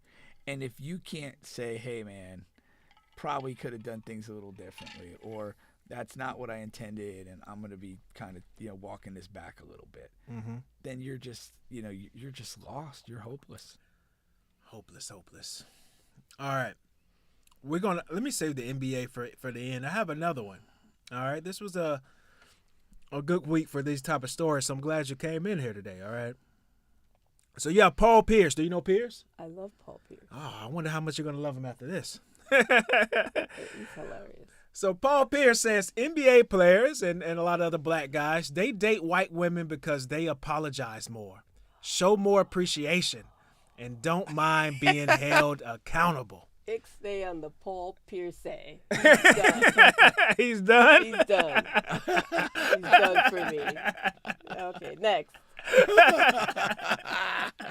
That's foolishness and fuckery. Speaking, I was talking about this on IG because there was another situation or something about the white girls or something. And Shannon, probably Shannon. Shannon, right? sure, Yeah. But and it just led us to think like, damn, I joke on this podcast about because I've never been with a white woman, so I'm like, before I die, I just want that. Dated a white woman? No, I don't even want to date one. I just want that one sexual experience before. Really? Before I shut it down. Before it passes into the afterlife. Oh, you But honestly, like realistically, I just wonder because I have friends, that like only date white girls, only want white girls or whatever, and I never had an issue with that, like in high school and in college, because it's like, okay, more black girls for me. It's like whatever you guys want to do, it's cool, and it's the ratio, right? Because it's more black women than black men, and if you want to date white girls, Take out some competition. yeah, that's if you ask me, oh, why you got so many women? Well, I have to, like, who else is pick up the slack? yeah, I have to pick up the slack. But seriously, like, and I wonder because we asked, like, okay, why is this a thing? Like, why do they? Is his wife white? Or does he? Oh, what's his name? Paul is not married. No, yeah, Paul's a wild he boy. was the one with the hooker. Yeah, Okay, that was him. Yeah, He's a wild boy. But were they like white hookers in the I live? saw two Spanish ones, Okay. and I saw one white girl there, but I thought they Okay. were mostly like Spanish. Yeah, my recollection was it wasn't just like a bunch of blonde-haired Yeah. white ladies. There wasn't no black girls in there though. Yeah, But yeah. more for Bubba. So I don't want no he black said hookers he either. wants the white women because they apologize more. That was one of his things. Apologize more, show more appreciation, and don't mind being held accountable. And let me tell you something. Those three things there are actually like my three biggest gripes with black women. The black women that I date. Because the appreciation, they don't appreciate a goddamn thing. It's like everything, the women that I date, okay? It's like everything you're supposed to be doing, okay? And the accountability, that's one thing I hear from about all women. I don't think that's like a black woman thing, That my question is Can I just say, I feel like Interject, yeah. there is, I think we need to look at the age, Okay. like the age component of that. In what respect? Because I feel, as a woman significantly older, that I don't mind being held accountable, but I know a lot of men that are, they have the, they don't want to be held accountable. I feel that I know what my love language is, and I, Do you so want I to share it think with that the you listeners? Well, I like acts of service and acts of kindness. I like gifts. So I Those just are like let three that. different categories. What? Acts of service, acts of kindness, and I mean you're multilingual. Yes. Yeah. Multi. So I feel like you get to a point in your life where you start you start identifying what you like and dislike, and if you're like in your 20s and 30s and you're like 50 years old still messing around with 20 and 30-year-old girls, you're going to get people that expect a lot more. They they don't show appreciation. They don't want to be held accountable because they're not in that same space. So like if he's like a 50-year-old guy dating these little young 20-year-old girls, you end up like Shannon Sharp. I received that comment. What does that mean? That's not bad. Oh, you would. That's not a bad response. You get it. Yeah. That's not a bad response. It's not a bad response. So Most girls I date don't are think younger, not like that age gap of the younger of Shannon Sharp thing, but they are younger, and so that's not But see, I always feel when we're talking about that type of relationship that it's transactional anyway. Right. Like But the you're girl not- doesn't understand that though. subconsciously she does. I don't think so. Here's the thing. When you're talking like, there's no broke 50-year-old dudes that are attracting and having relationships with attractive 25-year-old girls. So from the jump, it's basically like, I have resources that is going to make your life better if you're hanging with me. And you're going to get to experience and do things differently with me because I'm 50 and I'm Paul Pierce, I got $70 million or whatever. It's not like, I mean, they're not on the same level thing. And she's aware of that. And so she's going to kind of do whatever it kind of takes to keep that train going as long as she wants to ride it. So then don't complain if she doesn't appreciate. Well, that's not what he's her. necessarily saying. Well, I'm saying that there's another component to that. He's not. I just feel like that's a general statement that when you're used to dealing with certain types of women, now all of a sudden you're painting an entire group or entire race of women as unappreciative and all the stuff that he said, and I think that's bullshit. That is what he's doing, That's basically. total bullshit. No, yeah, but of course, that's what those type of statements are. And if you think that that's an absolute truth on it, I mean, I don't really know how to react to the statement. Yeah. Because I don't. My experience is not such that I know that that's true or not true. Right. I haven't really dealt with many white women, so I don't really know what the hell those girls are up to. But it just is what it is. So like, I just look at it as, yeah, And of course you it's a haven't generalization. either, so I No, just- but there has to be something. Is my thing. Like if all of these brothers are going out, especially the successful ones that make a lot of money, we know that there are a larger percentage of them that primarily date white women, like only date white.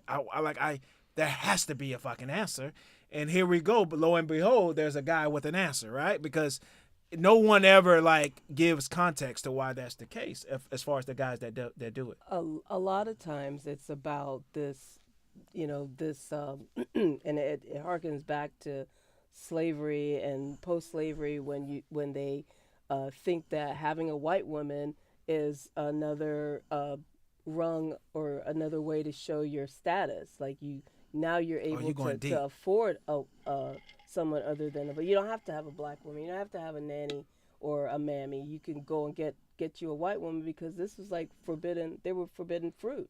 So I feel like a part of that is still strong Systematic. because I agree.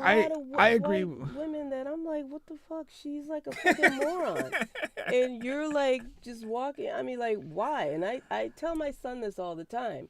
I'm like, look, and I've dated white guys too. I just realized that maybe I'm not having any more kids, so I don't have to worry about that.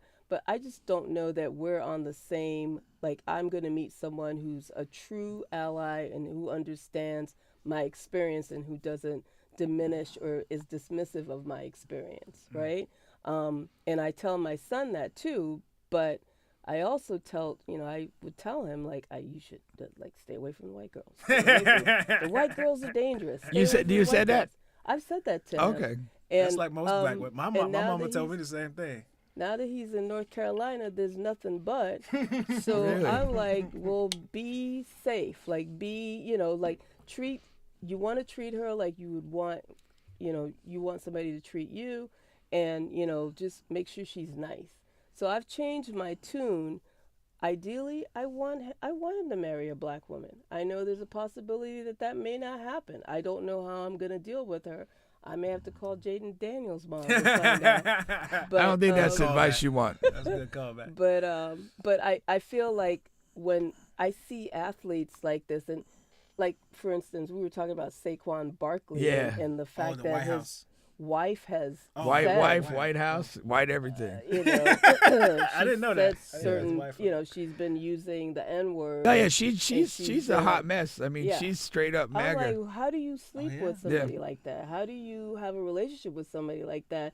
And now you have biracial kids. Like, if she's using that word, it's like always there. And I could not ever deal with someone that I know Oh, that's a wild thinks boy. of me in Yeah, I that didn't way. know that. I didn't know that. All I knew about was the White House thing. Really quick here, because I know Pink right at the point. I just want to call out Ebony's comments here. Ebony says, "Sounds like you need to pick better women, Bubba." And then she says, "Thank God a sensible woman is on the show." Hey, you got a fan, Jackie. Thank you, Ebony. Yeah. Where was I going to go with that? No. Oh, see, yeah. I do think it's. I do think there's a psychological component where it is kind of in the perception of some black men, some sort of like social standing thing. I do think that for some guys it could also be like a reactionary thing. Is that maybe their mother or maybe a woman that they were connected to earlier in life was like that stereotypical or whatever, that they weren't particularly appreciative. They weren't particularly supportive of them. And then they date somebody who's just very different and it feels the way that he's talking about. Right. And that could be connected to your personal, kind of Your experience in that. And Yeah, Terrell that could be something. Owens said something to that effect, that when he was in school, he was so dark that the other girls would, black girls would make fun of him, and the only people that would talk to him were the white girls, and that's why he has an affinity for white girls. I get that. That's your Yeah. experience, but he's not saying that they're more accountable. That was just a preference, Right. right? I like who like me. That's another Yeah.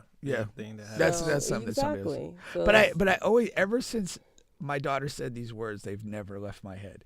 And she was a couple years back. She goes, "The problem with a white friend is that you're always waiting for him to say something stupid." And I do feel that, like, that resonates with me. And you're kind of like, okay, whether you're dating somebody or whatever, it's like, are you like Saquon Barkley? Like this lady's a MAGA chick. Like, I don't know if she was MAGA before MAGA or she just got swept up in it, but that's what she is. And it's like, I don't understand how he can be okay with that. That just doesn't make sense, And I had a recent experience where I was dating this white guy, and I feel like, so I met him through Bumble, right? So you read Okay. the profile and stuff like that, and he said he was a moderate, right? So I am like I'm I'm fervently anti-Trump. Like, there's all my friends know this, and I'm very pro-black. Okay. And so by me stepping out to do this, to date someone outside, I was like, okay, I'll try it, because I haven't had much luck dating black guys recently. So I was like, okay, let me try this. And bad run of black men. but I still got hope, I'm still like keeping hope alive. So I go out with him, and like our conversations were okay until we started talking about politics. And I felt like there was a point where I was like confused. I'm like, why are you dating a black woman if you feel so strongly, you're so supportive of this racist president that we have?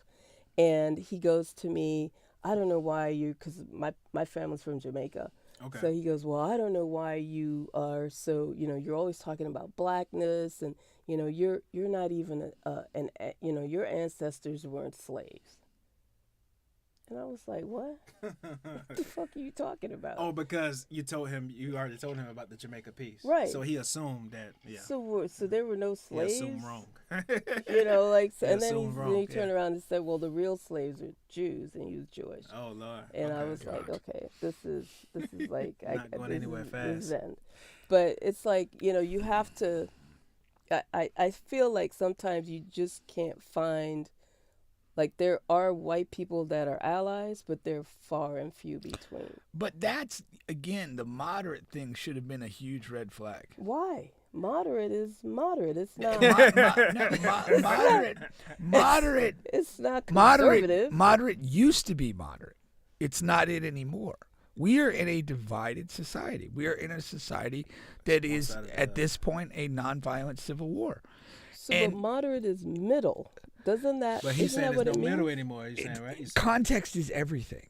He not many people are identifying as moderates these days. And basically, So I was hoodwinked and bamboozled. you absolutely were. Plymouth Rock landed on you.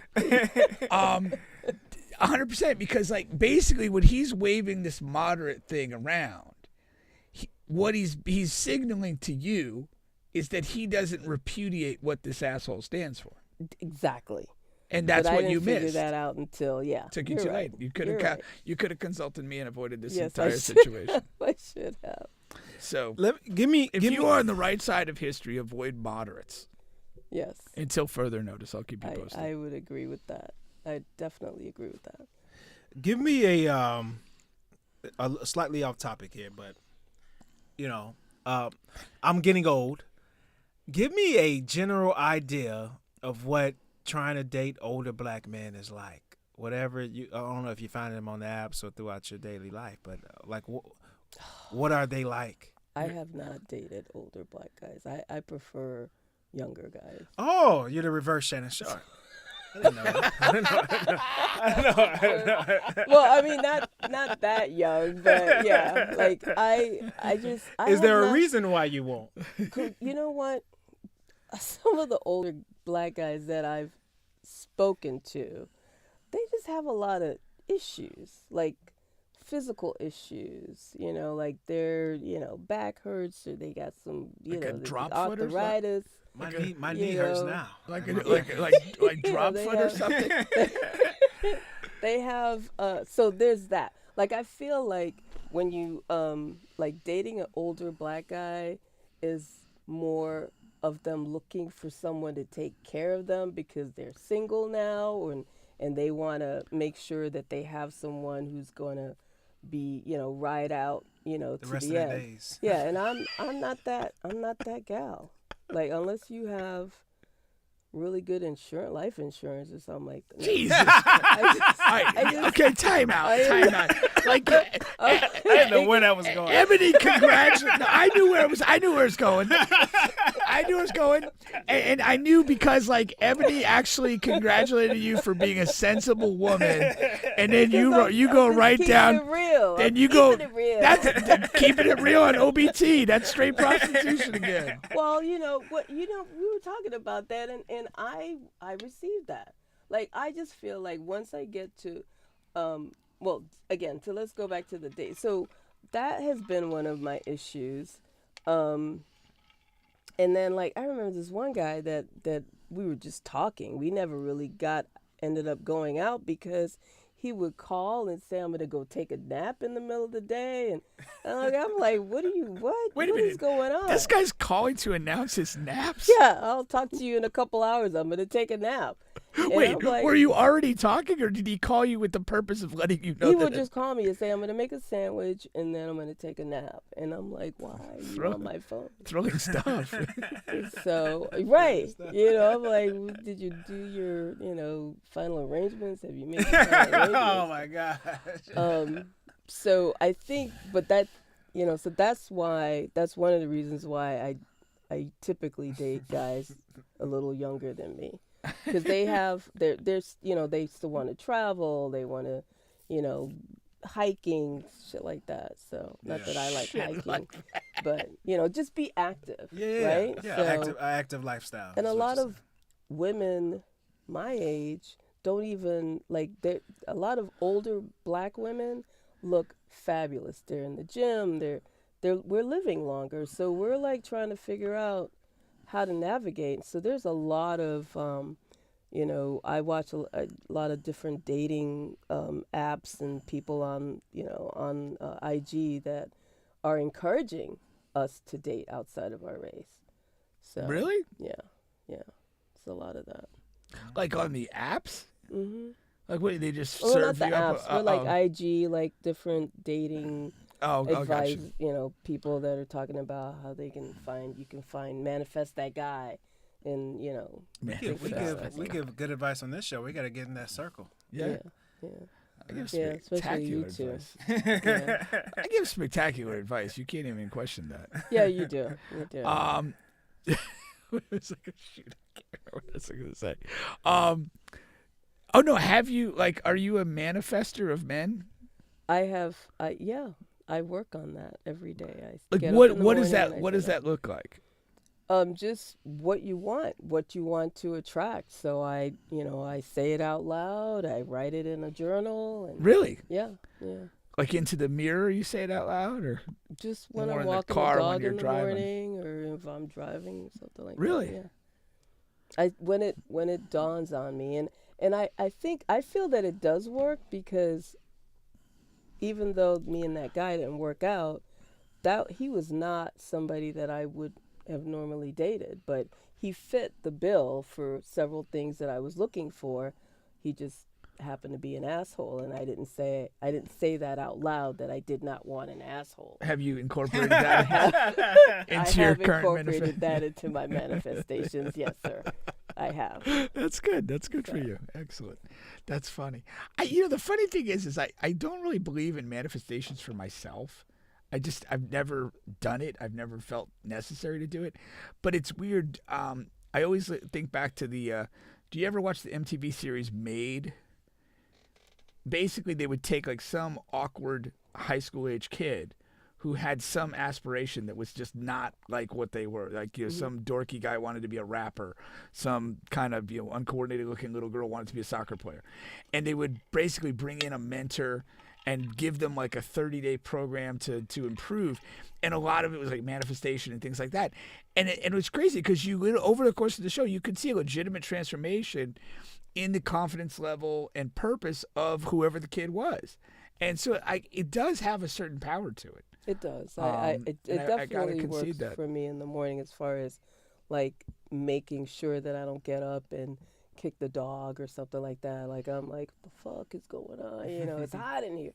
I get up and I'm like, this is going to be a great day. And, I listen to a couple of different affirmations, and it definitely helps me to plan my day and start my day and start out good until I get in the car, and then I have road rage. Then it unravels. But that's a whole other story. Are you a have to make your bed in the morning person? Yes. Some people believe in that, that makes you more of a successful person. I would agree with that. You do? Yeah. I've never made my bed before. Yeah. Explains a lot. You just roll back, you roll out, and then you roll back into it? Or? That's it. Really? That's it. But yeah. Back, when I lived with my parents, or my grandparents, or whatever. But anyway, let's get away from that. All right. That's good stuff. That was a good conversation that we just had there. So that's good stuff. Ebony says the two of you saying that you give good advice is laughable. Pink, let the woman speak, she says. I did let you speak. Yeah, no, that was good. Yeah. All right. And we do give good advice. Yeah, we do. We are making the world better show by show, I believe. All right. I believe that too. Let's get into some basketball here to end the show, okay? So as far as tonight, first of all, I have this Tatum injury up. I wanted to talk about the Eastern Conference as a whole. But as far as tonight, the Boston Celtics, they do force a Game 6. So they beat New York Knicks tonight. Oh, did they? Yeah. What was the score? It was 127 to 102. So pretty handily. They spanked him. Yeah. Like Shout a out, misbehaving child. shout out to Derek White and Jaylen Brown. They had really good games Or here. like a hooker who's holding money away. Both are plus 26 and plus 28. They really controlled the game. All right. And Jaylen, 26, 12, and 8, 12 assists and 2 turnovers. That's big because he's a high turnover guy. And when you mentioned something about the Bill Simmons show, Yeah. I do watch after the Celtics games, and his dad mentioned how Jaylen Brown is a bad hands guy. Yeah. I don't know if you saw that part. I didn't see it, no. And Pink a few years ago would tell me about how he hates bad hands players. And then I started, once he told me that, I started noticing it about people like in Orlando, just, People that can't catch a ball. can't catch a ball. Catch a ball. So the hands are not ready. His hands are not ready. They or just don't just... work. I don't know. Like, It's not a bad receiver. There's kind of like levels to it. Like there's guys that like just drop balls that hit their hands, which is just absurd. But then there's guys that like turn like they don't catch cleanly. Like they'll catch it, but like maybe they kind of bobble it or whatever. It. Like you know that sort of stuff. Like having good hands is such an enormous attribute in most sports. Just like where you can catch a ball, move to the next, whether you're going to shoot it or pass it. Like and there's dudes like. It goes to like a lot of things. It even goes to like kind of catch radius too. Like there's guys you could throw a ball to and it's just like it could be behind them, it could be a little high. There's no way they're not getting it. It's snatching it out of the sky. And then there's dudes who like you literally like put it directly into the two hands and it goes right through, hits him in the nose or something like that. Yeah, it's a huge attribute. Like when you're like if you're legitimately scouting a player, like how do they handle and receive the ball? That has to be a part of it. And Jaylen is like one of my guys. Like he's he's a guy that I like and promote and all of that. But I just have to agree, he is a bad hands guy. Jaylen Brown? Yeah, Jaylen Brown for the Boston Celtics. Yeah. But tonight, him and Derek White, they played very well. They forced a game 6. That's the guy whose hairline starts in the middle of his Derek head, White, right? yeah. Okay. Well, he went baldy this year. He did go baldy this year. Okay. But he is that he believed in it, and luckily for him that he believed in that and went straight bald. Now, do you does this mean anything for the Knicks that they did not take care of business? The Pacers are already sitting there waiting in the Eastern Conference Finals. What does that mean that without Tatum, the Knicks essentially pull a no-show here in Game 5? I mean, it's all right. I mean, you've left the door open. You've given a dead man breath, and there's no good thing comes from that. Worst case scenario. So are they tied now? No, they're up 3-2. 3-2. Game 6 will be in New York. So you still have things in your favor, but what ends up happening in these moments though is that like that little annoying thing creeps in. If you don't close at Game 6, you're in Boston for Game 7, and it puts like an extra level of pressure on this game. And that's why, like, you have a chance to kill a series and you don't kill it. You've created a problem for yourself. Yeah. And that you never want to do that. Yeah. Yeah. I agree with that. And another thing I was thinking about as far as this series is a few months ago I came in here and I was like, hey, it gets really late early. And how that applies to this situation is no one, like I would have bet the house on it, man. Like everyone was looking forward to this Boston Celtics just having this run, a 5-year, 6-year championship run because of how the team was constructed. It was damn near perfect. You have 2 young stars who never miss time. They're in the middle of their prime. And then you have movable, really great role players that are veterans around them that you can easily replace. Like you can remove whenever Drew Holiday it looks like he's getting old now. This is like the first year I've seen where he looks old. You can move on from Drew and replace Drew with and just keep this thing going. But in sports and basketball, one thing can change your whole trajectory. Jason Tatum's injury, which is going to put him out for the entire next season, right? Now the Boston Celtics, what happens with them? They already have to make moves because their salary cap is too high. And the person that makes the most money on your team is going to miss a full calendar year. It gets late early, and it gives so many other teams, hope now. It's like, oh, wow, this fucking powerhouse is going to be down for a couple of years. It's crazy, man. Well, it may be broken forever. I mean, you got to realize that. Because knowing that Tatum is not going to be available for all of next year, you don't have that same impetus that we're champions, we're contenders, spend whatever we need to spend to get it this year. You almost can go into a reset build next year, make some decisions on a guy like Drew Holiday, and maybe he's moved or not part of this roster. Maybe there's another guy or two on that roster that you decide not to pay because it's like, hey, realistically, we're not contending. We're not going to win a title next year. If we get to the playoffs, next year, that's probably a good season for what we have. And then all of a sudden, you make a couple of those moves and you're really in a whole different place. And that's why, sports change quickly. And so many little things can upset the apple cart on all this. Like you said, like basically kind of maybe undo a potential dynasty before it really gets going. And even with this series, though, like, Game 5, Celtics win this thing. If they find a way to win in New York, maybe they win this series in 7 games. And then the Knicks are the team in freaking crisis. And what are those assholes going to do? And then the Celtics are on to the next series. You look again, the other game tonight, the Warriors. They basically get through a 7-game series with Houston. A 7 seed beats a 2 seed. Minnesota doesn't look super imposing. Steph's playing great. He pulls a hamstring. Now you're probably going to lose this series. So and then where are you then? Tonight? They're playing right tonight. now. Yeah, Timberwolves? playing now. What's the score now? Are they up? They're in the first quarter is just ending, and Minnesota is up. Yeah, yeah, Minnesota is up. Who do you guys pick for that? Well, it's pretty much written in stone now because of the Curry injury. Yeah. That Minnesota is going to take this series. Didn't the Warriors win the last game? No. Warriors won the very first game, I think, and then then they've lost 3 in a row. Yeah. So, but again, you kind of do the goofiness if they find a way to win tonight, and if Steph could somehow play the next game, maybe it all goes crazy. Because what I said was, I was like, hey, because we talked right after the Curry injury on the show. And I was saying, well, first of all, Minnesota shouldn't have gave up that first game because Curry got hurt in the first quarter. And I'm like, well, I told you, I was like, by all accounts, he's supposed to be available by Game 6 because there's a weird scheduling conflict with the WNBA. So they're supposed to be playing every other game, but they're going to get like a 2 or 3 day rest in between this game and the next game.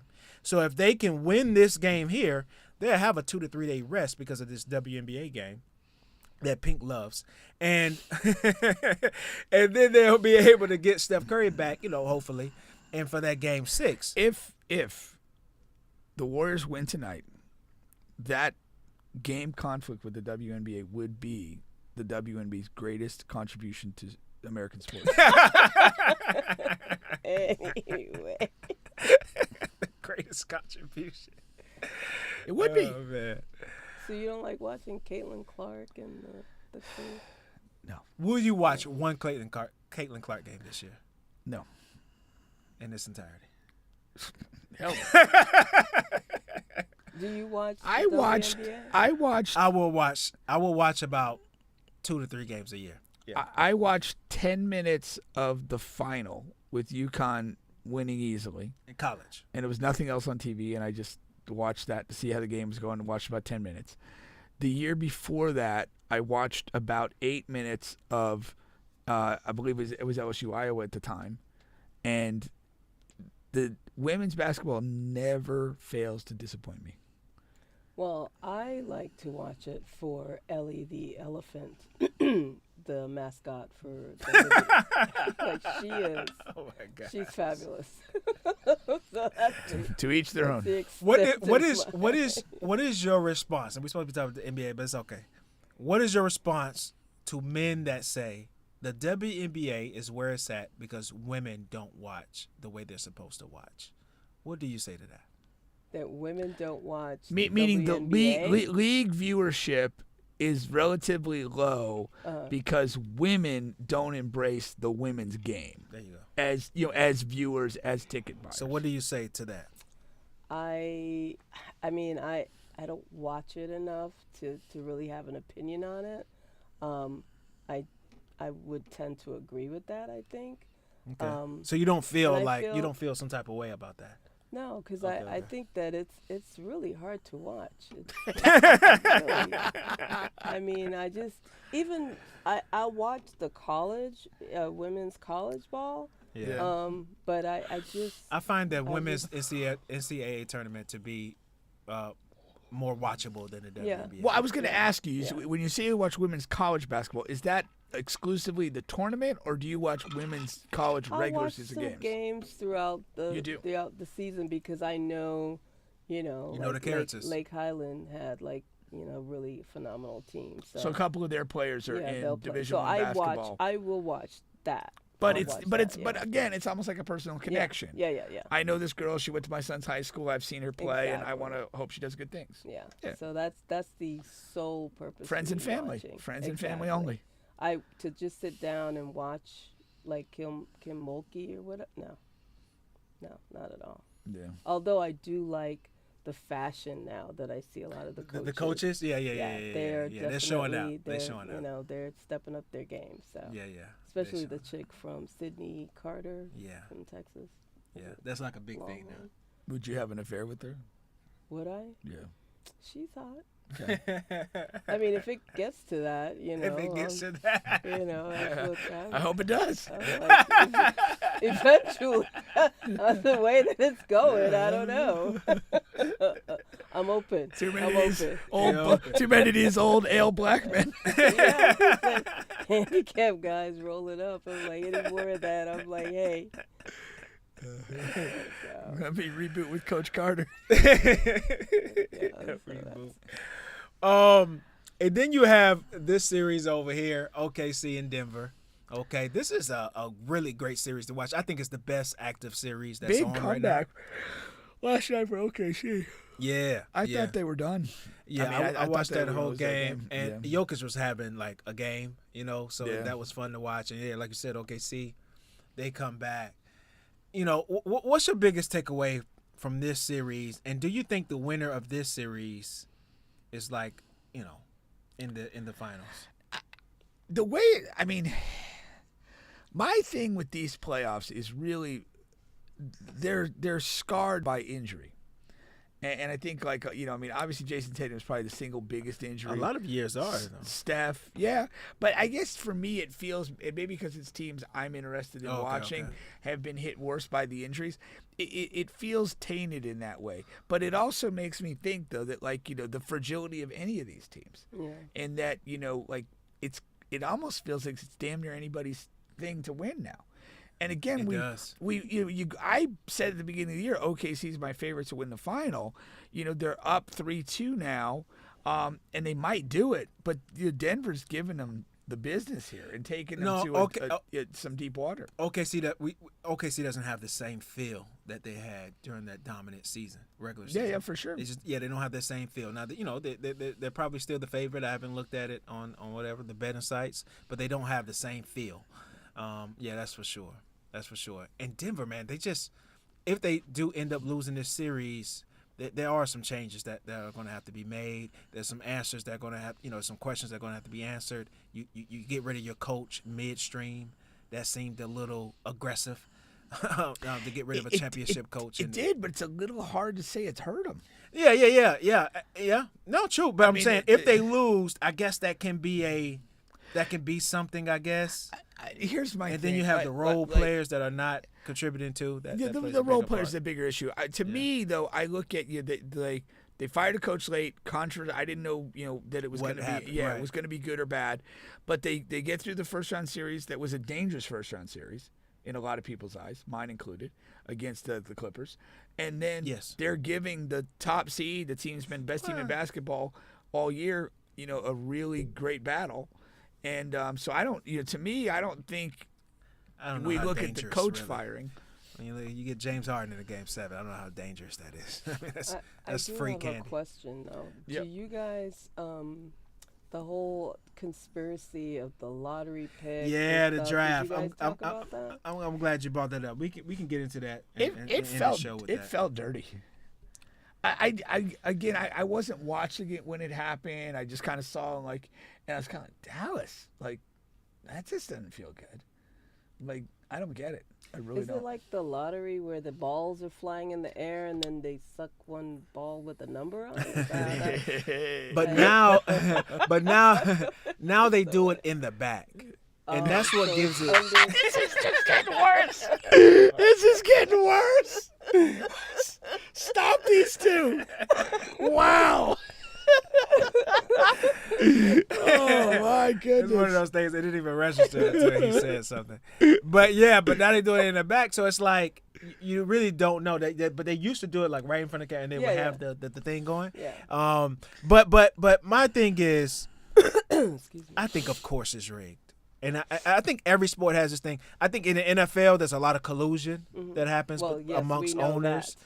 right? And I think most NBA fans, I think if you really like ask them, like, of course it's rigged. But I don't know how much or like how much we should really give a damn. But here, like, Because the teams that missed out, the teams that are mad, the Washingtons, then the Charlottes, and those guys, like they're so freaking Utah. terrible. Utah like actively tanked, like they got fined for tanking down the stretch. Like they were trying to sit a healthy, their only good player on the team. He was fully healthy, and they were sitting him. Laurie Marketing, right? And so those teams were like flagrantly tanking down the stretch. Oh, so and it's that like, they so could screw try you. to- You really don't deserve it anyhow. Yeah. And but it just has a dirty feel. But at the same, they don't do it every single year, so it's like whatever. But so here's I don't fucking know. here's my like what I like. I didn't really want Cooper Flight to go to those three teams anyway, but Dallas, it just feels so shit. Like they've just done, I hate the fact that Cuban sold the team because none of this would happen without him, or if he was still there. And it just feels like you're gonna reward, assuming the fix is in, you're gonna reward this team with a bunch of like just profiteer owners that aren't necessarily basketball people at all. Like they didn't know that moving Luka was gonna be a big deal as it was. Like, you don't belong in fucking basketball if you don't know that. Right. Now, there's reasons to make the trade. Maybe you should have traded for more. But if you're making that trade and you're mad at your GM because you didn't tell us that it was going to be a big deal to trade this guy, you don't belong in the fucking NBA. And if I'm manipulating the draft, you damn sure don't deserve a good player. You could draft where the fuck you are. And I think that for Dallas to get this is pathetic. Yeah. Now my team is the 76ers. I was so rude when I knew we were in the top 4 and they went to commercial. I was like on top of the sofa because I just knew we were number 1 because we weren't even supposed to be in this position at all. And so I'm just like, I'm on top of the sofa with shoes on and I'm baby oil. Plenty of baby oil. And I was ready. And then Dallas gets it. And I'm just like, I should have fucking saw this coming. Because it just happens. It's happened so many times in NBA history that it's not even fucking funny. And so you have that. But I mean the Dallas fit is going to be the problem is Kyrie is going to be out for most of the year. I mean, probably even to a little bit after. He tore his ACL. Probably going to be out until a little bit after All-Star break, right around that time. That's a long time. You don't have a point guard on the roster. They said they're going to try to find one, but you have 2 max players. Not a lot of money going around. It's going to be weird the first year or two. Cooper is a young guy. Kyrie and AD are like veteran superstars. So it's going to be a weird dynamic in the beginning, but they'll be a playoff team, and you'll see how Cooper can progress from there.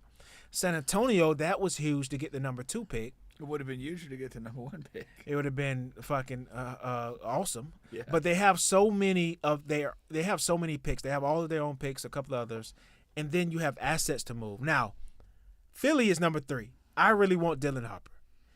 I don't think the Spurs really can use Dylan Harper. They already have Darren Fox, who's in the middle of his prime. He's a dynamic point guard. And then you have Castle, right? And then you have old man Paul, who still wants to get on the floor. Where is the need for Dylan Harper? But they're saying that they're going to definitely draft him anyhow. So really, but maybe that's just talk to get Philly to trade up like we do, and we'll probably take the bait and give up extra shit. You guys get Ace Bailey. I don't like Bailey. I don't like Bailey. Why? First of all, I don't even like his comps. The Tracy McGrady, Carmelo Anthony, DeMar DeRozan, that does absolutely nothing for me. Even if he reaches those things, I don't want those guys. I don't want a T-Mac or a Carmelo Anthony or DeMar DeRozan in his prime on this team right fucking now. Because we have those guys. Those guys, I don't like. We already have mental makeup guys who are screwed and fucked already. We don't need to add another one. The guys who can only score and really don't care about winning. Maybe, they just want 30 points a game. Like, we got Maxey, George, Embiid. There's too many of those guys. I want a guy who can either run an offense or a two-way guy. And that's either Dylan Harper or Trey Johnson. That's who I want. Trey Johnson. Where's he from? Texas, the Texas guard. Oh. Yeah. Not familiar with him. Yeah. I know Dylan. I've heard of Dylan. Yeah. I've seen him play. And the Dylan thing, too, it's weird because you got the Rutgers, Dylan and Ace Rutgers. Right, they go to Rutgers.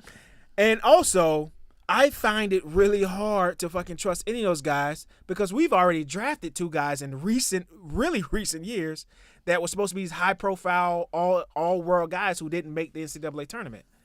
And you got 2 of these guys, and you can't sniff the tournament? That's something. And you're healthy. Like Kyrie played for 2 weeks and got hurt. Like, okay, all right. But you 2 guys are healthy. And he still made the tournament. But you 2 guys are healthy most of the year, and you can't even make the tournament? Fucking Bethune-Cookman and fucking, these HBCUs are making the tournament. You can't make the tournament? Yeah, that's pathetic. Yeah. Something is off with one or both of those guys. I'm willing to bet it's Ace. Because I really, you know what I mean? So I don't want to get stuck with the guy who's shit. One of those guys are shit, if not both. And I think Dylan, that's my thing for both. Do you agree with something is off there? Yeah, no, I'm very, very skeptical of dudes that can't win in college, like especially when you have 2 guys that are like potentially top 3 picks and you can't get to the tournament. What is going on there? That's unacceptably bad.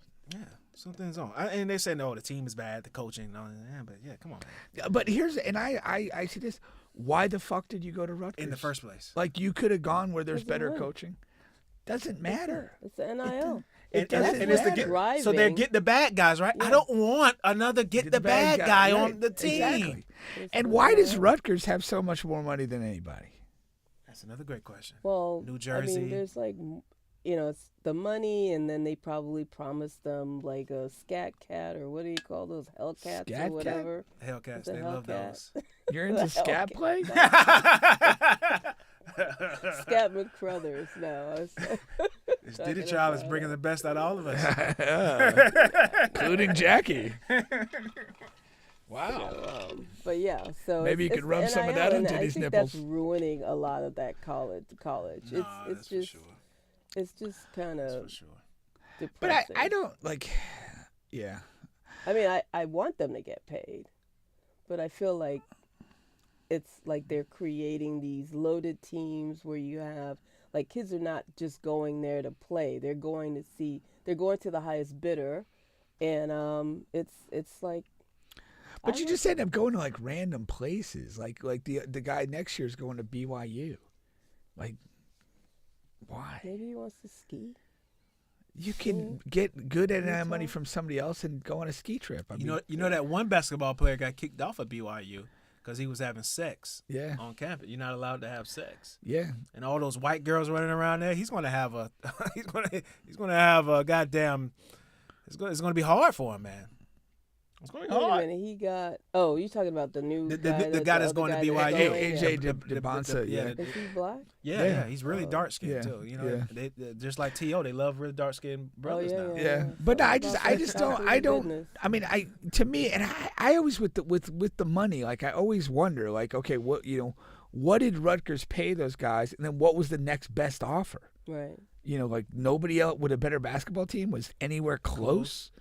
And again, and then sometimes when you're, but here's the thing I want to say too, if you're like projected as a top 10 pick and a one and done guy, who cares what they're paying you? Do what Cooper Flag did, get an Under Armour deal that's not connected to a school, and go play where you have a chance to win and be coached up and be in a good situation. I just don't understand the mentality of those guys. I like that. So and also too, maybe they just knew they were going to be the stars of the team when they went there. So they you're not going to be, if you're on a loaded team like you're at Duke or If Kentucky you or are whatever, that you're not guy, gonna be that guy. if you're that guy, it's not like basketball is different. It's different. If Yeah. you're that guy, you go wherever the hell you want and you be a Right. guy. I agree Like with that's that. like it's different. And if for- But like, that football- goes back to what he's saying. Yeah. Maybe he's not that guy. They're not that guy. no, One of yeah, them- I know. yeah, I, one of them my for sure is and, not. and my big point is like the fact that they went to Rutgers, whether it was for the bag or some other consideration, is like a It's telling. negative. Yeah. It's a negative telling thing in my estimation. Yeah. You know. Something stinks. That's for sure.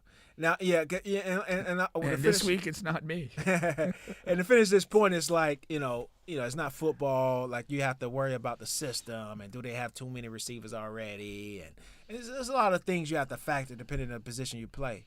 In basketball, man, yes, if you're that guy, if you're top 10 coming out of high school, like whatever, any school Yeah, that you feel offers like, you, yeah. it's going to be your show. You're going to have plenty of opportunity Yeah. to shine. Yeah. So we'll see how that goes. And when is for the sure. lottery? No, what the draft? You mean The draft, yeah. Usually It's gonna what, be end of June, Yeah. late June. Okay, so it'll be after The the finals. games. and Usually a all. week or two after the finals. Yeah. Okay. Yeah. So, I think this is the round we hear about. No, next round we hear about the MVP. yeah. It's usually in the conference finals, so we'll hear about that too. All right. Well, that goes it for the show. We appreciate you coming on, and we'll catch you guys next week. Thank On the you. bench. Yes. That was fun.